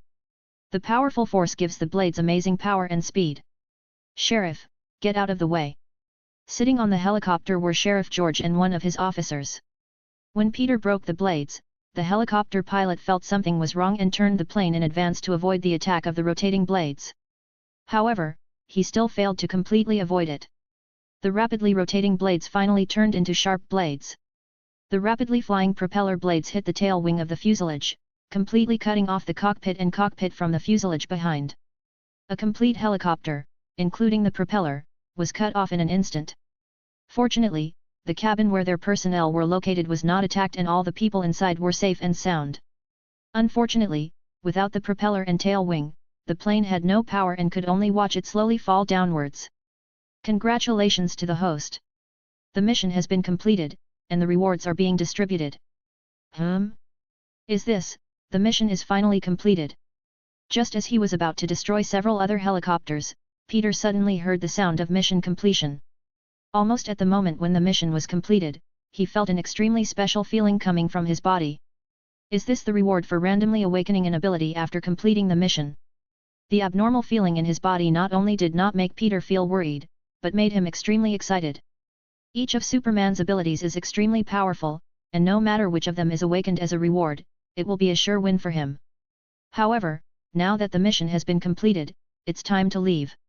At this point, Peter had achieved his goal of completing the mission, so he prepared to leave without hesitation and go to a safe place to awaken his abilities. Thinking of this, Peter, who was standing on top of the helicopter, did not hesitate at all. He exerted force with his legs instantly and rushed directly into the darkness in the distance like a rocket rising into the sky. The extremely fast speed made him disappear almost in the blink of an eye. At the same time, the system's voice sounded in Peter's ears again. And with Peter's departure, the situation at the scene has not yet ended. Because of Peter's actions before he left, in just less than 10 seconds, 3 armed helicopters were completely destroyed. At this moment, the wreckage of the 3 helicopters was still falling from the sky. There were still several survivors in the wreckage, and they could only wait for death in great fear. Goodbye, Mom. I hope the pension after my death will allow you to live comfortably in the second half of your life. Falling from a height of hundreds of meters, they had almost no chance of survival, and at this altitude, parachutes were almost useless. As they experienced the last few seconds before death, countless thoughts about their loved ones flood their hearts. Yeah, great, she did it. Well done, Spider-Woman. Incredible, really unbelievable. But it was suddenly interrupted by loud cheers from below. Just a few seconds ago, the wreckage of the first destroyed helicopter with 2 survivors was about to fall to the ground. Just when everyone thought the tragedy was inevitable, a silvery white spider silk fell from the sky. A graceful and beautiful figure appeared from the darkness, like an angel from heaven. Successfully rescued the survivors from the wreckage. Later, she successfully rescued the survivors of the second crashed helicopter. It was this time that all the police officers on the ground who witnessed everything could not help but cheer from the bottom of their hearts. At this moment, in the minds of all the police officers, the figure wearing the shattered spider suit was no longer a criminal who created chaos. But he is a hero who saves people in times of crisis. Dear Gwen and Helen, I am sorry that I could not see you at the last moment of my life. I want to say sorry to you. When the plane was only tens of meters away from the ground, George Stacy could only express his apologies to his wife and daughter in his heart. Boom! Suddenly, a voice interrupted George's thoughts. He suddenly opened his eyes and saw a familiar figure. It was Spider-Woman, the person he was trying so hard to capture, who somehow came into the cabin when the cabin was about to crash. Stop! Don't move, or I'll shoot! Almost without hesitation, Sheriff George took out his service pistol and pointed it at the figure in front of him. However, the figure seemed not to have heard his warning at all. It directly smashed the windows on both sides of the cabin, and then shot out several spider silks towards the high-rise buildings on both sides. Then he stood upside down with his long legs against the roof of the cabin. In an instant, the cabin, which was still falling rapidly, was stopped by a powerful force and the speed of descent was slowed down. It finally stopped completely when it was less than 10 meters away from the ground. At this moment, the cabin, although it had experienced a sudden stop in the falling process, made several people in the cabin unstable. But from beginning to end, Sheriff George never put down his gun, and the gun was pointed at Spider-Woman who was trying to save them. You guys should leave here quickly. I can't hold on for long. It was not until the cabin came to a complete stop that Gwen, whose hands were bleeding from holding on to the spider silk so hard, finally spoke anxiously. The other police officers below had found some soft things and laid them under the cabin. You go down first. Sheriff, what about you? As everyone in the cabin successfully landed and was rescued, Sheriff George did not seem to want to leave. Today I want to see what kind of face is hidden under this mask. George then slowly approached Gwen, who was unable to perform any other movements, and prepared to remove her mask. However, just as his hand was about to remove the mask of Spider-Woman in front of him, he suddenly stopped. Hey, you guys look like you need help. Just as George seemed to be hesitant, a voice suddenly came from nearby. At the same time, Gwen felt as if the cabin suddenly lost its weight, and she quickly rolled over to the ground, avoiding George's hand. The next moment, they both looked in the direction where the sound came from, and saw a guy in a red cloak floating outside the cabin. He easily lifted the cabin with one hand, which Gwen had to use all his strength to stop from falling. Chapter 13 Unlock the True Superhero of Flight. Looking at the figure that completely ignored the gravity, the strong body seemed to have no weight at all, just floating in the air. Both Gwen and the knowledgeable Sheriff George were stunned at this moment. Humans cannot fly without external equipment.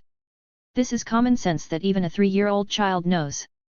However, at this moment, the scene before them completely shattered their worldviews. Who are you? After a moment, Sheriff George finally reacted and pointed the gun in his hand at the figure in front of him without hesitation. Perhaps only the gun in his hand can dispel the fear of the unknown in his heart and bring him a little comfort. I advise you to put that thing down.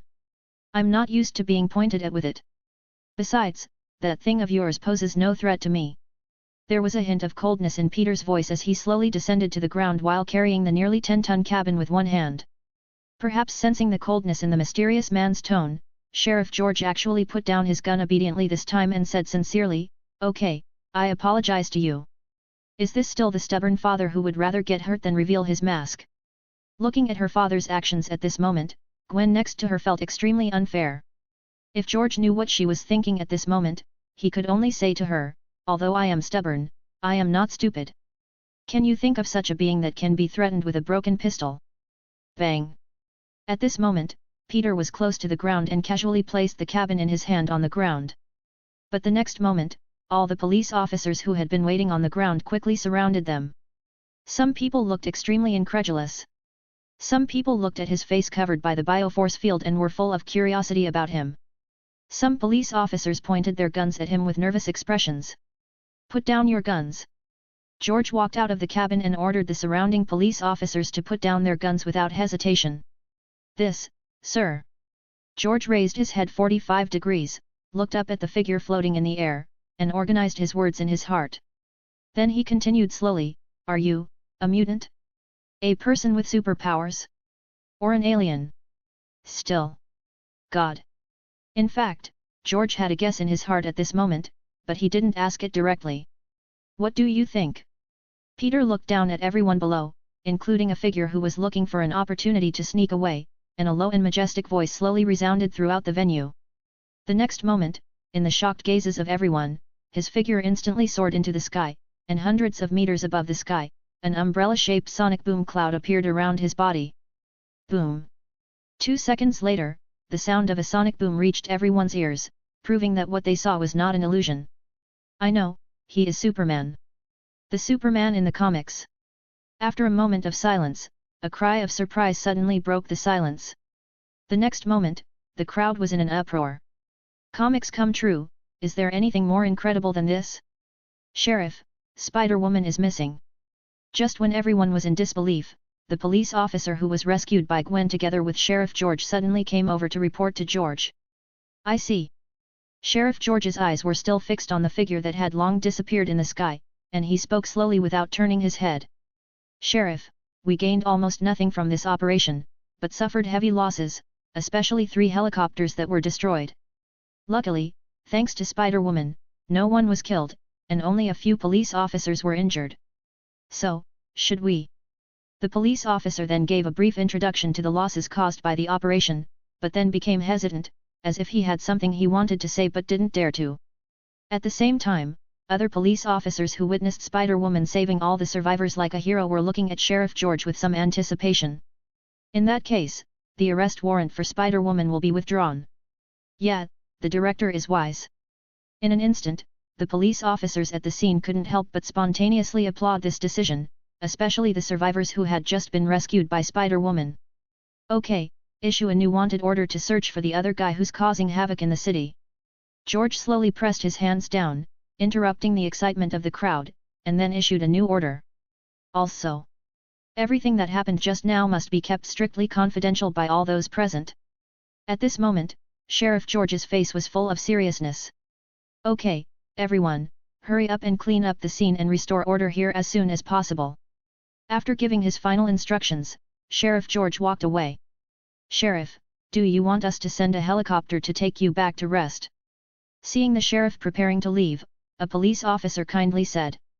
I'd better drive back by myself. Looking at the helicopter wreckage that had not yet been cleared, George rejected the idea of continuing to ride the helicopter without any hesitation. At the same time, far away, 10,000 meters above the sky. Woohoo! A figure quickly flew across the air, leaving behind only an excited shout. Before, I was just a ghost Superman, but now I am the real Superman. The next moment, the figure flying rapidly in the sky accelerated again, and dived directly towards the clouds below. The strong impact that erupted at an extremely fast speed instantly dispersed the cotton candy-like white clouds. A silvery white wake followed the figure rapidly shuttling through the clouds. After leaving a strange pattern in the air that did not disappear for a long time, the figure suddenly broke out of the clouds and swooped down again. Above the vast ocean, a figure suddenly appeared, flying rapidly almost close to the sea surface. The airflow driven by the speed exceeding the speed of sound is like a sharp sword, cutting a deep groove on the sea surface. Amid the flying waves, Peter suddenly saw what seemed to be a huge creature under the sea. Then he dived into the sea without hesitation. Wow! The next moment, a huge wave exploded on the sea surface hundreds of meters ahead. A huge whale leaped out of the sea and rushed directly into the air tens of meters high. Whale, I'm flying. I'm down again. Thump! I experienced skipping stones with a whale. Looking at the huge wave exploding on the sea, Peter's figure suddenly rushed into the sky again. Break the sound barrier and fly through the clouds in an instant. Looking at a passenger plane dozens of kilometers ahead, Peter accelerated again and chased after it. After catching up with the passenger plane in just a few seconds, Peter reduced his speed and kept flying at the same speed as the passenger plane. Then he slowly approached the window of the passenger plane and knocked gently a few times on the window covered with a blackout curtain. As the blackout curtain opened, a child looked out the window with a puzzled look on his face. Dad, look, there's Superman. Before his father turned his head, Peter waved at the children in the plane. The next moment, it soared into the sky again. The scene changes. In the distant outer space, a figure opened his arms, greeting the sun that was slowly rising from the horizon. The golden light shines on it, like a dream. Chapter 14, Heat Vision and Frozen Breath Awakening, please read. Squeak. A police car slowly stopped in front of a high-end apartment in Queens. After finishing everything, Sheriff George got out of the car, closed the door, and walked quickly to the door. Call. He was a little impatient, but paused at the door. After taking a deep breath, he gently opened the door and changed into slippers. Then he deliberately slowed down his steps and walked slowly towards his bedroom. However, when he passed through the corridor and passed by his daughter's bedroom door, his steps couldn't help but pause. It seems that I haven't cared about Gwen for a long time. Tonight's experience made George realize many things. The moment the helicopter crashed and he was very close to death. He did not have much fear of death. As a policeman, he had long accepted that he might die in the line of duty one day. However, when death really came, what arose in his heart was a deep reluctance to leave his daughter and wife. He was afraid that he would never see them again. As if he had mustered up his courage, George walked to his daughter's door and slowly raised his hand. But in the end, he didn't knock it down and put it down. That Spider-Woman seems to be about the same age as Gwen. Leaving Gwen's bedroom door and walking towards his own bedroom, George suddenly remembered the Spider-Girl who risked her life and exposed her identity to save him today. Just before he was about to remove the other person's mask, he finally stopped because he thought of his daughter. Alas, it's a pity that after what happened today, the police station will probably be busy for a long time. I don't know when I will have the chance to take a break and spend time with my family. George sighed helplessly, but could only return to his bedroom silently. To be able to become sheriff in his 40s, he undoubtedly gave up a lot, including time to spend with his family. At this moment, in Gwen's bedroom, Gwen, who was originally lying on the bed, seemed to be fast asleep. After sensing his father's departure, he suddenly opened his eyes. He slowly stood up and carefully took off his tights which were already torn after the battle tonight. Hiss! Although he was very careful, he still touched the injured part of her body. The sudden severe pain almost made her cry out in pain. Fortunately, my body has changed, and my recovery ability is several times stronger than that of an ordinary person. Otherwise I really don't know how to explain it tomorrow. Apply the prepared medicine to the injured area. Gwen endured the severe pain and lay back on her bed, slowly closing her eyes. But after a few minutes, he opened his eyes suddenly again. Damn it, I can't sleep at all. Although her body was exhausted, Gwen's spirit was still very high. Finally, she took out a pen and a notebook from the bedside table, leaned on the bed and slowly began to draw. Soon, a lifelike painting was successfully produced. On the white notebook, a figure wearing a black spider costume appeared. Hiss! But the moment she finished the painting, she tore the painting into countless tiny pieces without hesitation. Then threw it into the trash can. Phew, I finally feel comfortable. After venting in a special way, Gwen seemed to feel much better. And that guy, is he really Superman? While recalling the figure floating in the air that shocked her so much, Gwen slowly began to draw on the notebook. At this time, above the distant space, Peter is opening his arms and embracing the sun. I am also carefully feeling the completely different feeling at this moment from when the sun is shining on the earth. At this moment, every cell in his body seemed to be completely active. Countless rays of sunlight rushed to merge into his body, and after special changes in his body cells, they turned into a special energy in his body. Almost every minute, even every second, his body was strengthening at an extremely fast speed. After that, Peter stayed in space for several hours in this sun-embracing posture. Until the night in New York was over and the early morning sun had risen from the east. Peter, who had his eyes tightly closed, finally opened them suddenly. And the moment he opened his eyes, there seemed to be a golden light flowing in his crystal eyes. The next moment, he suddenly changed direction and flew rapidly towards the earth below. In just less than a minute, Peter returned to land from hundreds of kilometers away in space. However, when Peter returned to Earth, he was not in a hurry to fly home. Instead, it flew to a desolate place. There are huge rocks of various sizes everywhere, and there is not even a single weed. The shortest boulder is only a few meters high, while the tallest is nearly 100 meters high, like a small mountain. Peter flew slowly over a boulder that was almost 10 meters in diameter. With his eyes wide open, he stared fiercely at the huge rock in front of him. 1 second, 10 seconds, 1 minute. Several minutes passed, and Peter just stared at the boulder in front of him with his eyes wide open. It was as if the boulder before him had a deep hatred for him, and he wanted to smash it to pieces with his fierce eyes.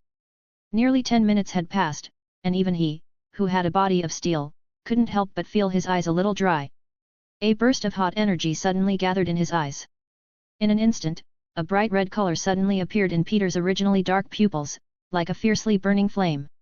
In just a moment, bright red-like flames filled his entire eyes. There was a scarlet light flashing in his eyes, like a demon from hell. What? As Peter roared, two thick red-hot rays of light instantly shot out from his red eyes. Carrying terrifying high temperature and huge impact force, it instantly hit the boulder below him. Chi chi chi! The powerful impact instantly penetrated the boulder in front of him. The scorching heat actually caused the inside of the boulder to emit a red glow in a short period of time, like red-hot metal. Boom! A few seconds later, the boulder, whose internal and external temperatures were extremely unbalanced, exploded. Peter also turned his head subconsciously, but the hot gaze in his eyes did not stop. He still followed his gaze, sweeping out a gully several meters deep on the ground. Wherever the thermal vision passed, everything was cut instantly, and countless huge rocks broke into two halves. On the cross-section, as if cut by a sharp sword, there was still a hint of red light that had not been extinguished. During this period, he even cut a huge rock that was several dozen meters high into two halves vertically. The broken boulders crashed to the sides, stirring up a cloud of dust. Until Peter turned his gaze to the sky, and saw a scarlet line of heat shooting straight into the sky, breaking the clouds above. Peter was finally able to control this powerful force and suddenly closed his eyes. Even at this moment, one could still see the two red eyes hidden inside his closed eyelids. Gradually, the red light in his eyes disappeared. Congratulations to the host for successfully awakening heat vision and freezing breath. And the next moment, the system's voice sounded in his mind at the right time. Chapter 15 He is Superman. Please collect and read. On the boundless sea, the waves are surging like violent beasts. Suddenly, a figure appeared flying rapidly in the sky. As he flew past, a thick mist gushed out of his mouth. Crunch! As the white mist merged into the sea surface, the entire sea instantly froze into ice. The waves, which were originally as turbulent as a giant beast, were instantly frozen at this moment, and the waves and the sea surface were quickly frozen into a huge ice sculpture. Before that, I was just a fake Superman. And now I am a true Superman. After casually testing his newly awakened freezing breath, Peter felt that at this moment he could finally be called a true Superman. The next moment, Peter's flying speed instantly increased and he flew towards his home in New York. Without alerting anyone, Peter quickly returned to his bedroom through the second-floor window. He rolled up the clothes he had picked up from an empty room and the cloak crudely made from red curtains and threw them casually into the trash can. Peter pretended to have just gotten up and slowly walked downstairs. Uncle Ben, Aunt May, good morning. While greeting Uncle Ben and Aunt May, Peter sat down at the dining table and picked up the breakfast on the table. Good morning, Peter. They both sat on the sofa, watching TV, and responded to Peter without turning their heads. At this moment, Peter noticed that there was a very familiar figure on TV. Well, is this reporting about what happened last night? Oh, it has nothing to do with me. Let's fill our stomach first. Peter didn't care at all what was being said on TV. He picked up his breakfast and started eating leisurely, as if what happened last night had nothing to do with him. However, unlike now, Peter was leisurely enjoying a delicious breakfast. Early in the morning, Police Chief George Stacy, who had rested for less than 6 hours, was already dressed neatly, his neat sheriff's uniform exuding majesty. He stood on the podium with a solemn expression. I'm sorry. On behalf of all the officers in the New York Police Department, I would like to express my sincere apologies for the vicious incident that happened last night. After saying this, Sheriff George faced all the cameras without hesitation, bowed deeply and apologized. The details of last night's incident. After a long time, he stood up again and faced the many reporters below who had already heard the news and received some rumors about what happened last night. He slowly explained what happened last night. Here, I make a deep review of the way our police department has solved the problem before, and I announce that the police's hunting warrant for Spider-Woman will be completely abolished from now on.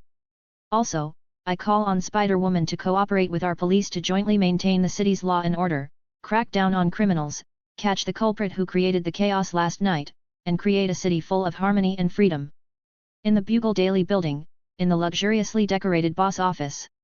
Fuck. Are these guys crazy? They are actually cooperating with a criminal who dares not show his true face. This is simply a disgrace to the New York Police Department.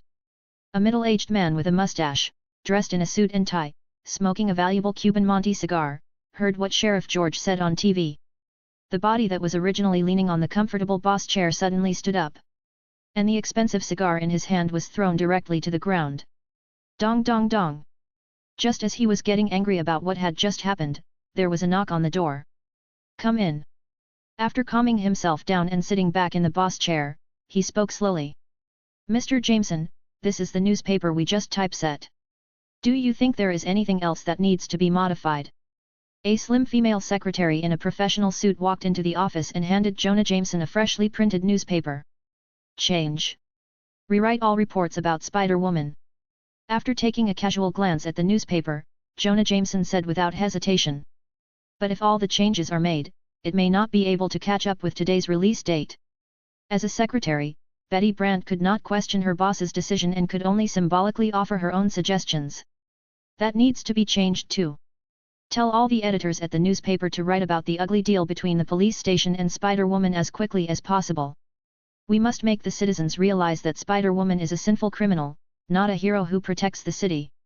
The New York Police Department cooperated with them, which means they were in cahoots with each other.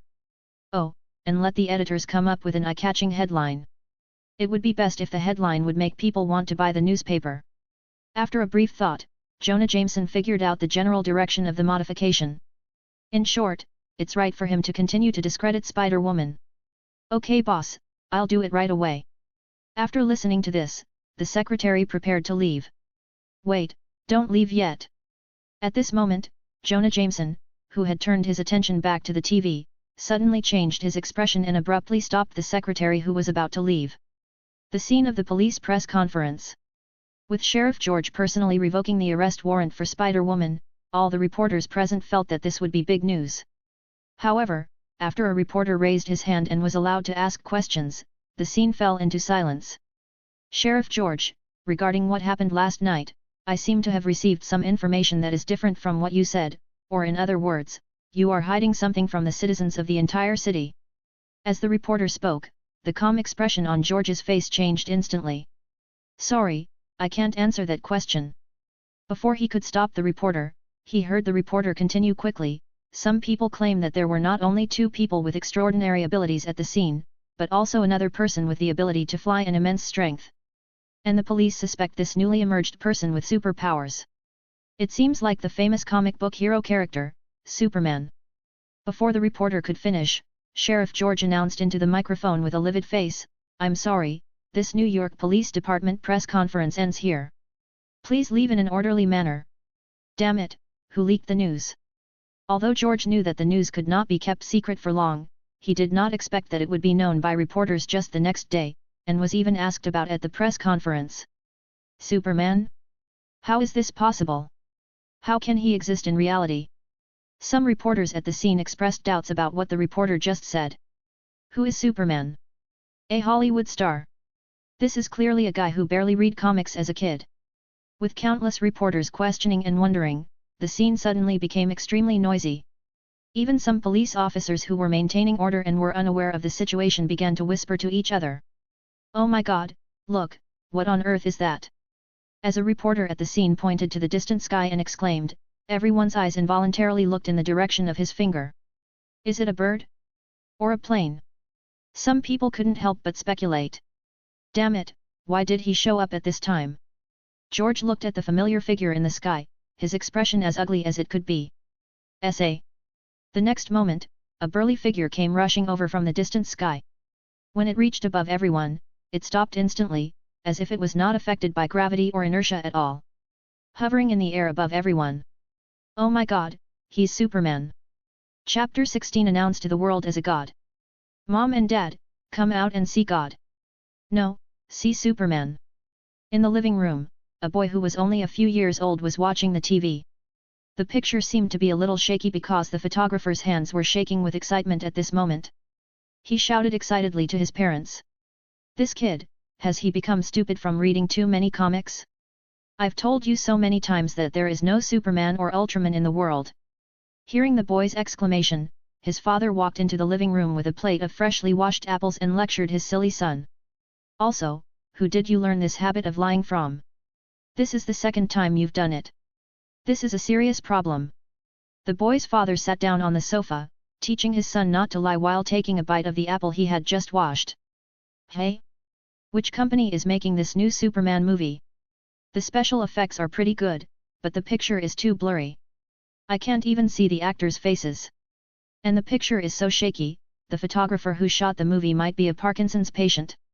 Then he looked at the somewhat blurry images on TV with interest and made his comments. Dad, this is true. The boy stuck to his point of view and said that he had never lied to anyone, not even last time. This child, you really should let your mother discipline him. Quick, change the channel back. I want to continue watching the press conference. Hey?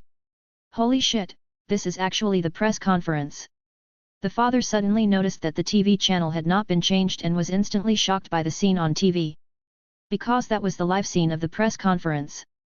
At this moment, the press conference with hundreds of people suddenly became silent with the appearance of that figure. Everyone raised their heads and looked up at the sky, looking at the shocking figure, their eyes full of disbelief. Although before this moment happened, some people still questioned that Superman could not exist in reality. But at this moment, a figure appeared in front of them, standing in the air like a god. The eyes flashing red light looked down at everything below, as if looking down at a group of ants. Full of majesty and a terrifying atmosphere. At this moment, almost no one dared to raise any doubts. Are you, really, a Superman? Or a liar who deceives the world? However, there are still brave people after all, not to mention that there are a group of reporters present. When a reporter slowly spoke, his tone full of doubt, asking the figure in the sky whether he was really Superman. What a fool who doesn't care about his life. Does he really think that reality will be as beautiful as in the comics? If I had superhuman abilities, I would have used them to conquer the world long ago. The next moment, all the reporters around him almost subconsciously moved several meters away from him, fearing that they would be implicated when this stupid guy suffered retribution. Sure enough, as he spoke with some doubt, the figure in the sky slowly turned his gaze in his direction. Furthermore, the red light in his eyes, which were originally emitting a captivating red glow, suddenly intensified at this moment. Laugh. In an instant, a scorching line of sight cut through the void, leaving a shaped mark under the feet of the reporter who raised the question. If the trajectory of the thermal vision had deviated even a little bit, his legs might have been amputated. After responding to the doubts with action, the terrifying figure instantly rushed into the sky, accelerating without reservation and breaking the sound barrier. Boom! With a loud bang like thunder, the eardrums of everyone present were almost shattered. Buzzing! The tinnitus in my ears took nearly a minute to subside. And at this moment, when the people around looked at the warrior who dared to question. But I found that he had already sat on the ground in great fear, and between his legs, a wet liquid soaked the ground. It turns out that he is not brave, but just naive. Above the distant sky. Congratulations to the host for successfully completing the mission. Announce your existence to the world as a god. Reward, 500 points, and the efficiency of absorbing sunlight will increase 5-fold in the next month. It's not that Peter likes to show off his abilities in a high-profile manner, it's just that the system has given him too much. So much so that he didn't even finish his breakfast before he just said goodbye to Uncle Ben and Aunt May and went back to his room. Then he flew to the press conference without stopping and completed the limited time task suddenly released by the system. After all, the 500 points rewarded for completing the task alone were 5 times the points he had received as a reward for completing previous tasks. What's more, there is a buff at the end that lasts for a whole month. Although the effect of this buff is only half of the previous one, it does last longer. With the buff of accelerated sunlight absorption, Peter even felt that he could awaken all his unawakened abilities within a month. By then, he will truly become a god on Earth without any weaknesses. Just as Peter was fantasizing about how powerful he would be after fully awakening all his superhuman powers. The system's voice sounded again. As a Superman/Homelander, while you have powerful abilities, you also need to have equipment and facilities that can make you more confident. The following main life series tasks are now released. As a Superman, how can he not have his own cool battlesuit? Requirements: make your own exclusive battlesuit, with no restrictions on materials, styles, production methods, or participants. Rewards: depending on how cool the suit is, you will be rewarded accordingly. Note: a new main mission will be refreshed only after this mission is completed. A new mission? And it's a main mission? It looks like there will be other main missions after completing it. Making your own battle suit? Isn't this almost like a free reward? After all, this mission had no restrictions. Even if Peter used the clothes he found in a hurry as a ready-made battle suit, he could complete the mission instantly.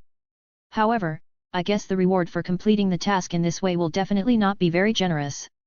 But it's time to build a suit of my own. After all, I can't just pick up a set of clothes every time I go out as Superman. If others knew that I, a god on Earth, was wearing other people's clothes everywhere, I would be so embarrassed. After receiving the latest task issued by the system, Peter couldn't help but sigh in his heart.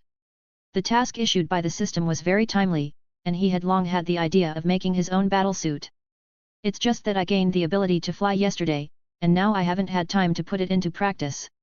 Chapter 17 Only 3-year-olds read comics, please collect. It was noon, and the scorching sun hanging high in the sky was burning the earth like a fireball. Located in a newsstand on Brooklyn Street in New York City. A white guy who was a little too plump seemed to have just returned from lunch. After closing the door, he placed a stack of newly printed newspapers from the Daily Bugle, which he had just received, in the most conspicuous position in the newsstand. Although it was delivered late, it's still selling well. It was just such a simple job, but it still made him sweat profusely. He casually wiped his face with his arm. The young man couldn't wait to throw the pile of his own stuff heavily on the chair. As if he suddenly thought of something, the young man turned sideways with difficulty and slowly took out a box of cheap cigarettes from the side pocket of his shorts. Puff! Without caring that his actions might get him burned to death, he lit the cigarette. Hey, feel good. With his eyes half closed, he slowly exhaled a smoke ring. This moment seemed to be his happiest moment. Young man, please help me get a newspaper, thank you. An old man with grey hair and a hunched back came to the newsstand at some point. Here, they are all there. Take your pick. They are 5 cents each. Remember to pay. He raised his hand with half-closed eyes and pointed to where the newspaper was placed, and blew out another smoke ring from his mouth, filling the entire newsstand with cheap second-hand smoke. The old man straightened up with difficulty, reached out and took out a copy of the Daily Bugle, and took out a 5-cent coin from his pocket and slowly placed it on the table. Young people nowadays. With a sigh, the old man sat on a chair by the roadside and slowly read the newspaper in his hand. Superman is in New York? Haha, this world is really interesting. As he read the newspaper in his hand, the old man had an intriguing smile on his face. A breeze blew through the hot air, making people feel extremely refreshed. Give me a newspaper, please. Now, there, help yourself, and remember to pay your 5 cents when you are done. It's the same process. However, the young man, who was half closing his eyes and enjoying the nicotine in the cigarette, suddenly felt a cold breath blowing across his face. Even at the scorching hot noon, ice instantly formed on his unshaved stubble. The biting cold made him shiver and he opened his eyes hurriedly. The next moment, the cigarette that had been frozen out of his mouth fell to the ground. He jumped up instantly like Tom whose butt was burned, and his flesh trembled. Hey, hello Mr. Superman, here is the newspaper you asked for. Mr. Superman, you don't have to pay. Just consider it a gift from me. Young man, remember to strive for perfection in everything you do. The old man on the roadside had stood up at some point, leaving behind only these words and a hunched back. Swish! Looking at the figure that disappeared into the sky in an instant with envy, the young man wiped the non-existent cold sweat from his head. Then he looked at the 5-cent coin deeply embedded in the stainless steel tabletop in silence. The greatest superhero in human history, Superman, has appeared in New York City. This is a blessing for New York and for all mankind. Obadiah Stane's office in the Stark Industries building. The editor of the Daily Bugle is getting better and better at coming up with eye-catching headlines. He casually threw the Daily Bugle, whose headline he had just read, on the desk. Obadiah Stane came to his desk. Then he opened a strictly encrypted file on his personal computer. Jericho missile.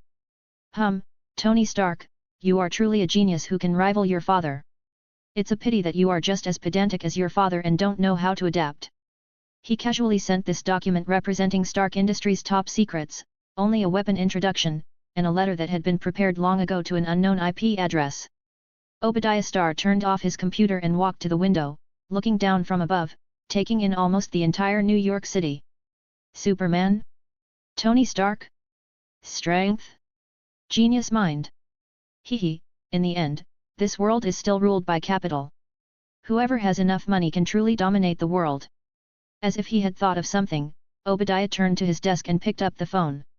Hello, General Ross. Yes, I accept your deal regarding the special weapons order on behalf of Stark Industries. Don't hang up yet. I can also give your military a new deal. Haha, then, happy cooperation. After hanging up the phone, a sinister smile flashed across Obadiah's face. The next moment, his smile instantly turned amiable. He looked at a blonde beauty who was about to knock on the office door and spoke slowly. Come in, Ms. Potts. You've come at the right time. We have just received 2 large orders from the military, a total of $50 billion. I hope you can inform Tony as soon as possible. Mr. Stan, for an order like this, would Stark Industries. Pepper Potts, the president's secretary, felt that they seemed unable to complete such orders after briefly understanding the orders received. Don't worry, Ms. Potts. Don't you know Tony? He is the most talented weapons engineer in the world today. Nothing can stop him. Okay, Mr. Stan, I'll pass that on to Mr. Stark. As a secretary, Peepo had limited power and he had done his best just by raising questions. At night, in a luxurious villa on Malibu Beach far away in Los Angeles, Tony Stark, who had just returned to the villa from a party with 2 beautiful blondes, finally ended his life of constant battles. Unable to sleep, he removed his hand from the soft and graceful body, left the bedroom filled with strange smells, and came to the basement laboratory in the villa. Hey, Jarvis! Let's see what new projects we have available. Holding a glass of expensive red wine produced in '92, Tony shouted into the air. Sir, we have just received 2 new orders from your company. There is some information for you to review. Following a magnetic voice, a virtual projection instantly appeared on the laboratory desk in front of Tony. Well, this is... Looking at the 2 documents on the visual desktop, Tony's expression was still very casual. He casually threw the valuable red wine in his hand into the trash can, and then used his finger to click on the content of one of the documents in the air. Reenacting the super soldier serum experiment? Gamma radiation mutation? Green giant? Looking at the information in front of him, Tony's expression became more and more serious. These stupid guys in the military are the ones who will cause trouble. After briefly understanding the information, Tony felt that this order seemed a bit challenging, and then clicked on the second order. Are you kidding me? How can there be a Superman in this world? The moment Tony opened the second order, he was full of doubts about its authenticity. Sir, this is the latest media report about Superman today, as well as the original video from the press conference, and many photos on the internet that passers-by claimed to have taken of Superman flying. As soon as Jarvis finished speaking, many videos and blurry photos of Superman appeared in the virtual projection in front of him. Did Superman really come out of the comics? Tony still couldn't believe it. Mr. Stark, do you want to read a comic about Superman? There is a detailed introduction to the character of Superman there, which may help you complete your order. You're kidding. Only 3-year-olds read comics. Tony seems to have a lot of disdain for people who read comics. Warning, there is. Jarvis' warning had just sounded when Tony had already disappeared into the basement. Even the most powerful artificial intelligence, Jarvis, was stunned for a few seconds. Emergency plan activated, contacting Ms. Pepper Potts. Chapter 18 Tony Stark, you've been kidnapped. Antarctica is seldom visited by humans and is covered by glaciers all year round. Suddenly, a figure flashed across the sky, breaking the tranquility here, and fell directly into the cold ice peak. In the ice cave that was 100 meters deep, Peter threw Tony Stark, who was brought here by force, to the ground and spoke to him slowly.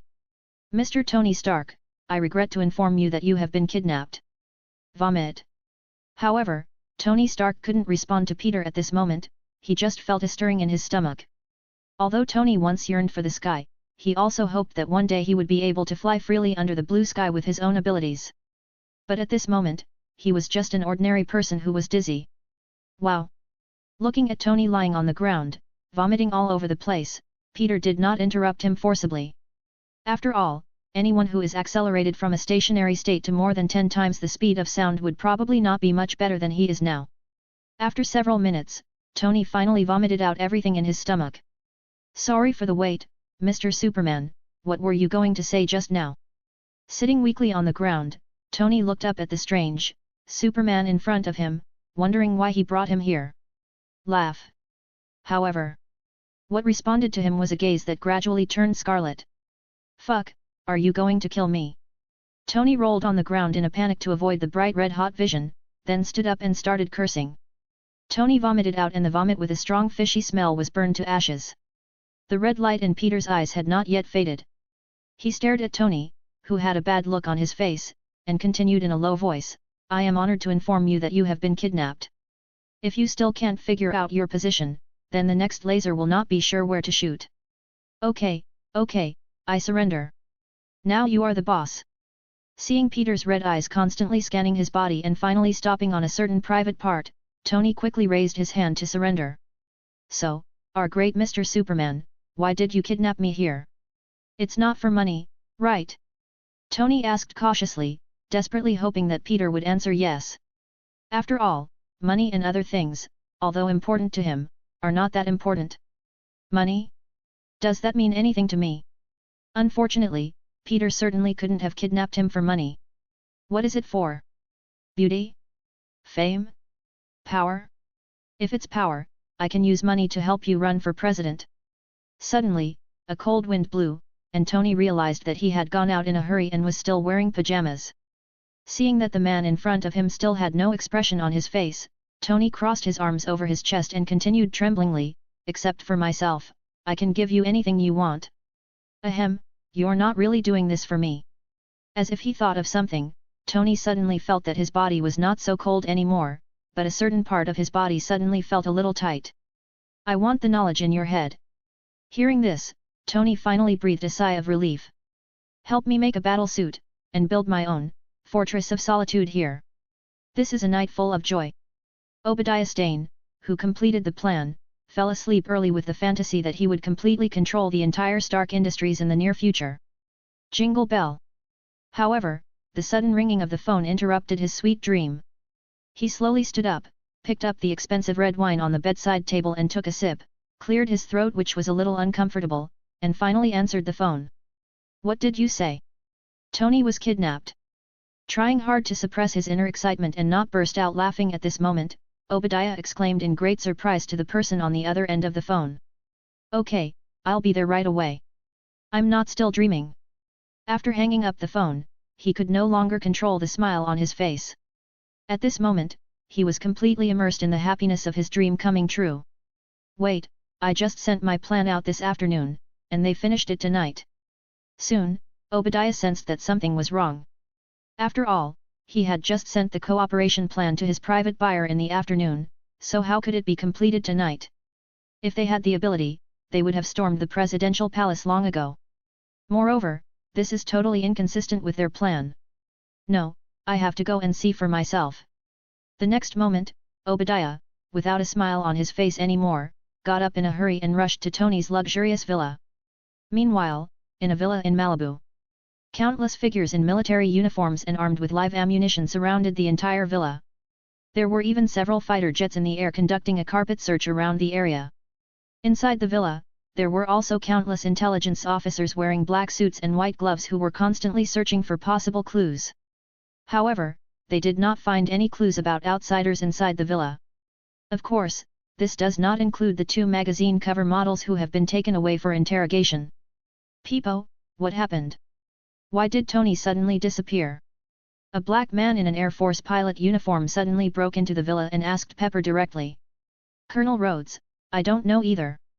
I only discovered Mr. Stark's disappearance after receiving an emergency notification from Jarvis. At this moment, little Pepper's face looked a little pale. The incident happened so suddenly that she didn't even have time to put on makeup. What the hell is going on?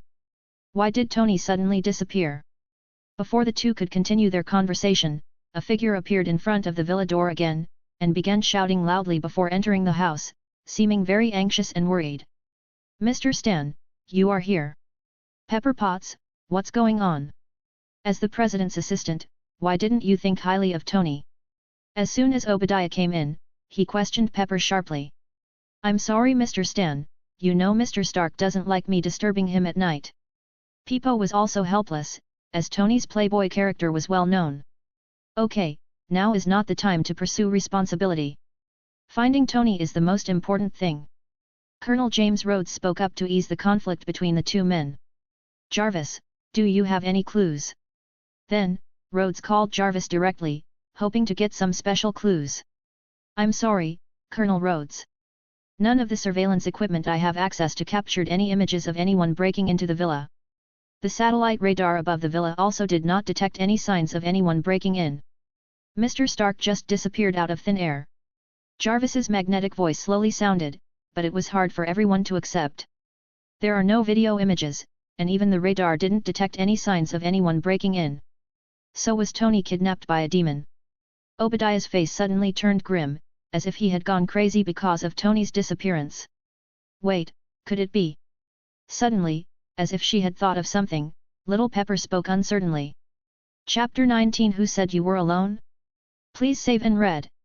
So, you kidnapped me just for this? Tony sat down on the ground, his face full of disbelief. I'm afraid this Superman who suddenly appeared in our world is a fool. Of course, Tony didn't dare say such words to his face, otherwise he would be cut in half by a hot laser, half left and half right. You just need to tell me whether you will do it or not. In fact, Peter is certainly not a fool. If you ask him for help, whether he will help you is one thing, and whether he will do his best after agreeing to help is another. More importantly, if that happened, I would owe him a favor. But now, with just a change of roles, he has to do things for himself wholeheartedly. Well, what other options do I have? Tony, wearing thin pajamas, crossed his arms, trying his best to keep his body warm, his tone full of helplessness. But, everything else can be put aside. If you don't give me a set of warm clothes, I might freeze to death soon. In just a few minutes, Tony's lips were frozen and turned purple. 10 minutes. Leaving behind a few words, Peter's figure instantly disappeared into the air. Hiss. Seeing Peter leave, Tony quickly got up from the ground while trembling. He looked at the entrance above the ice cave, then quickly came to the outer rock wall and climbed up using his hands and feet. However, less than a minute later, Peter flew back with a thick down jacket and a pile of dry firewood. Wow! Putting the dry firewood on the ground, Peter looked at Tony with interest as he had just climbed up the rock wall less than 2 meters high. Didn't this guy say he would be back in 10 minutes? At this moment, Tony's face was full of embarrassment, as he was not sure whether to continue climbing up or going down. Suddenly, his feet slipped and he slid down the rock wall like a salted fish. Ahem, it was really cold just now, I'll get up and exercise. Tony sat down on the ground and smiled awkwardly. If you can crawl out tonight, I'll let you go. It's not that Peter looks down on Tony, but without other help, he may never be able to climb out of here in his entire life. Put it on. While throwing the down jacket to Tony, Peter shot out a beam of heat from his eyes, instantly igniting the firewood on the ground. As the firewood burns, the surrounding temperature gradually begins to rise. Call. Tony put on his down jacket without hesitation, sat down next to the fire, and exhaled the remaining coldness in his body. By the way, what kind of battlesuit is this that you just asked me to make for you? As the temperature rose, Tony finally began to think about what Peter needed him to do. After all, only by doing this well can he truly save his life. Have you ever heard of nanometals? What? A nanometal suit that can cover the entire body in a matter of seconds? Are you sure you're not kidding? Hearing Peter's request, Tony stood up in surprise. You want me to build you a nanosuit out of thin air here, in this simple environment, without any materials or experimental facilities? I think you should just kill me. This is simply impossible to accomplish. In Tony's opinion, this request is tantamount to asking an unarmed primitive man to wield an AK-47, which is almost impossible to accomplish. Let's not talk about the lab and the equipment for now. Who told you that you're the only one here? After leaving these words, Peter's figure instantly disappeared from the spot. After a while, Peter's figure returned here again. After putting down the person in his hand, the figure soared into the sky again and disappeared in an instant. Hello, I'm Tony Stark. Looking at the person who suddenly appeared, Tony was stunned for a moment, then slowly opened his mouth to greet him. Ugh, wow. However, what responded to him was a violent vomiting sound. Ahem, you'll get used to this kind of thing. As someone who has experienced this, Tony comforted the unfortunate man who was about to vomit everything in his stomach. In his heart, he could not help but exclaim, yes, that's the feeling. Ahem, hello, Mr. Tony Stark, I've heard of your name before. I went to your company to seek funding for my experimental project, but was rejected because the project did not fit your company's development direction. I'm sorry that I didn't even get to meet you. Finally suppressing the urge to continue vomiting, the man slowly stood up and stretched out his hand to Tony. Nevertheless, it's nice to meet you. I'm Reed Richards. Before the two of them held hands, a figure appeared next to them again, attracting their attention. Vomit. Haha, ×2. Looking at an old man with grey hair, the familiar vomiting sound that came immediately after he landed made the two people who were originally a little surprised laugh together. In just less than half an hour, Peter made several trips back and forth with his superhuman body. He brought back some famous Marvel scientists he knew from all over the world, and their research directions covered almost all the hot fields in the scientific community. Most of the process of bringing back scientists was very easy for Peter at this moment. There was hardly any trace left. However, it took Peter a little effort to take the last scientist away, but only a little. Africa, Wakanda. A primitive tribal country that is apparently extremely backward and relies on farming and raising livestock for its livelihood. However, hidden beneath the illusion is a technologically advanced, high-tech city that seems like the future. Moreover, beneath this land lies the richest and most precious mineral resource in the entire Marvel universe, vibranium. However, Peter did not come here for vibranium today. But it was for a scientist in Wakanda who was as smart as Tony. In the palace of the King of Wakanda, King T'Chaka is discussing the development direction of Wakanda with his subordinates. Oh no, Your Majesty, someone is breaking into Wakanda. A cry of surprise suddenly came from the originally quiet and solemn palace. What happened? Boom! Just as King T'Chaka was surprised, a huge roar came from outside. Not good, the shield module in the southwest area has failed. In just a moment, the protective shield that was enough to block the missile attack was instantly ineffective. What is going on?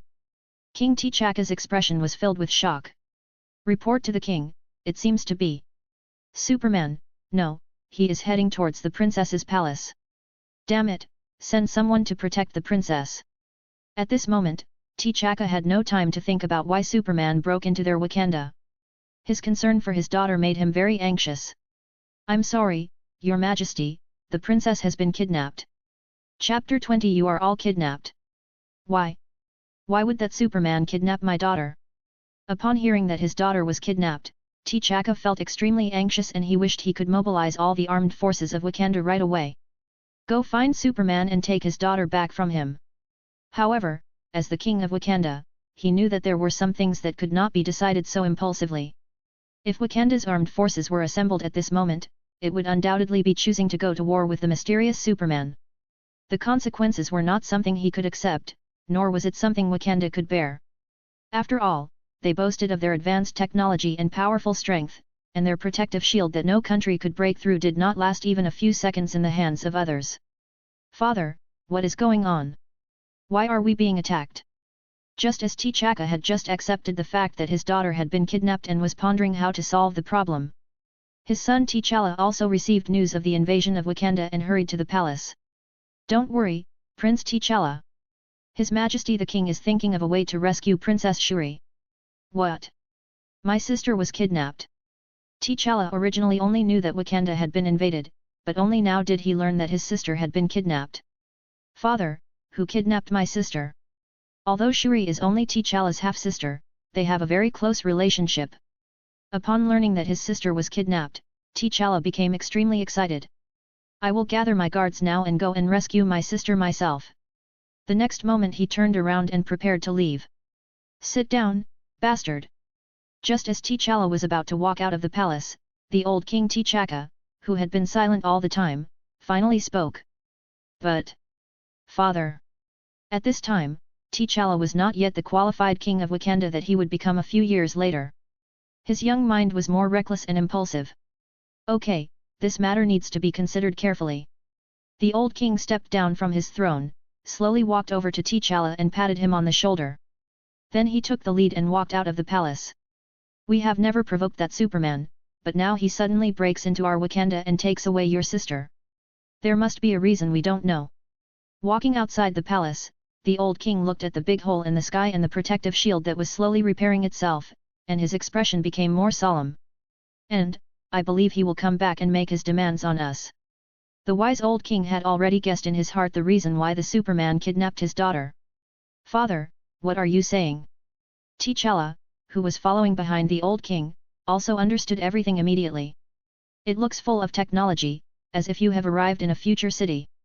He instantly thought of what had made Wakanda what it is today. It's nothing more than some vibranium. Since Mr. Superman likes it, why not give him some as long as it can bring peace to Wakanda? Making this decision seemed to make the old king look much older. But, father, what if he is not satisfied? T'Challa was worried that the other party was not satisfied with this. Then he will see that the warriors of Wakanda are fearless. At this moment, the old king's eyes were extremely firm, with a fierce look flashing in his eyes, like a cheetah staring at its prey.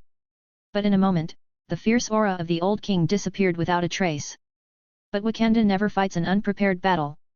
Looking at the half-moon hanging in the sky, the old king seemed to be recalling something. Suddenly, the old king turned around and said to T'Challa behind him, "My child, I have a task for you to do. But before that, you need to accept the gift from Lord Leopard God." There are now more than a dozen figures in the Antarctic ice cave. There are men and women, old and young. Without exception, they were all brought here by Peter by force. Some were still sleeping in bed the moment before, and when they woke up they were already here. Others were doing experiments in the laboratory, but were also brought here directly by Peter. Fortunately, the ice cave Peter chose was big enough, otherwise it would not be able to accommodate so many people. However, because it is located in Antarctica, the temperature is below zero all year round. Some of them didn't wear much clothes before coming, and some even liked to sleep naked. Of course, Peter was not like that. He was not only a favor, but he was also brought here without any clothes on.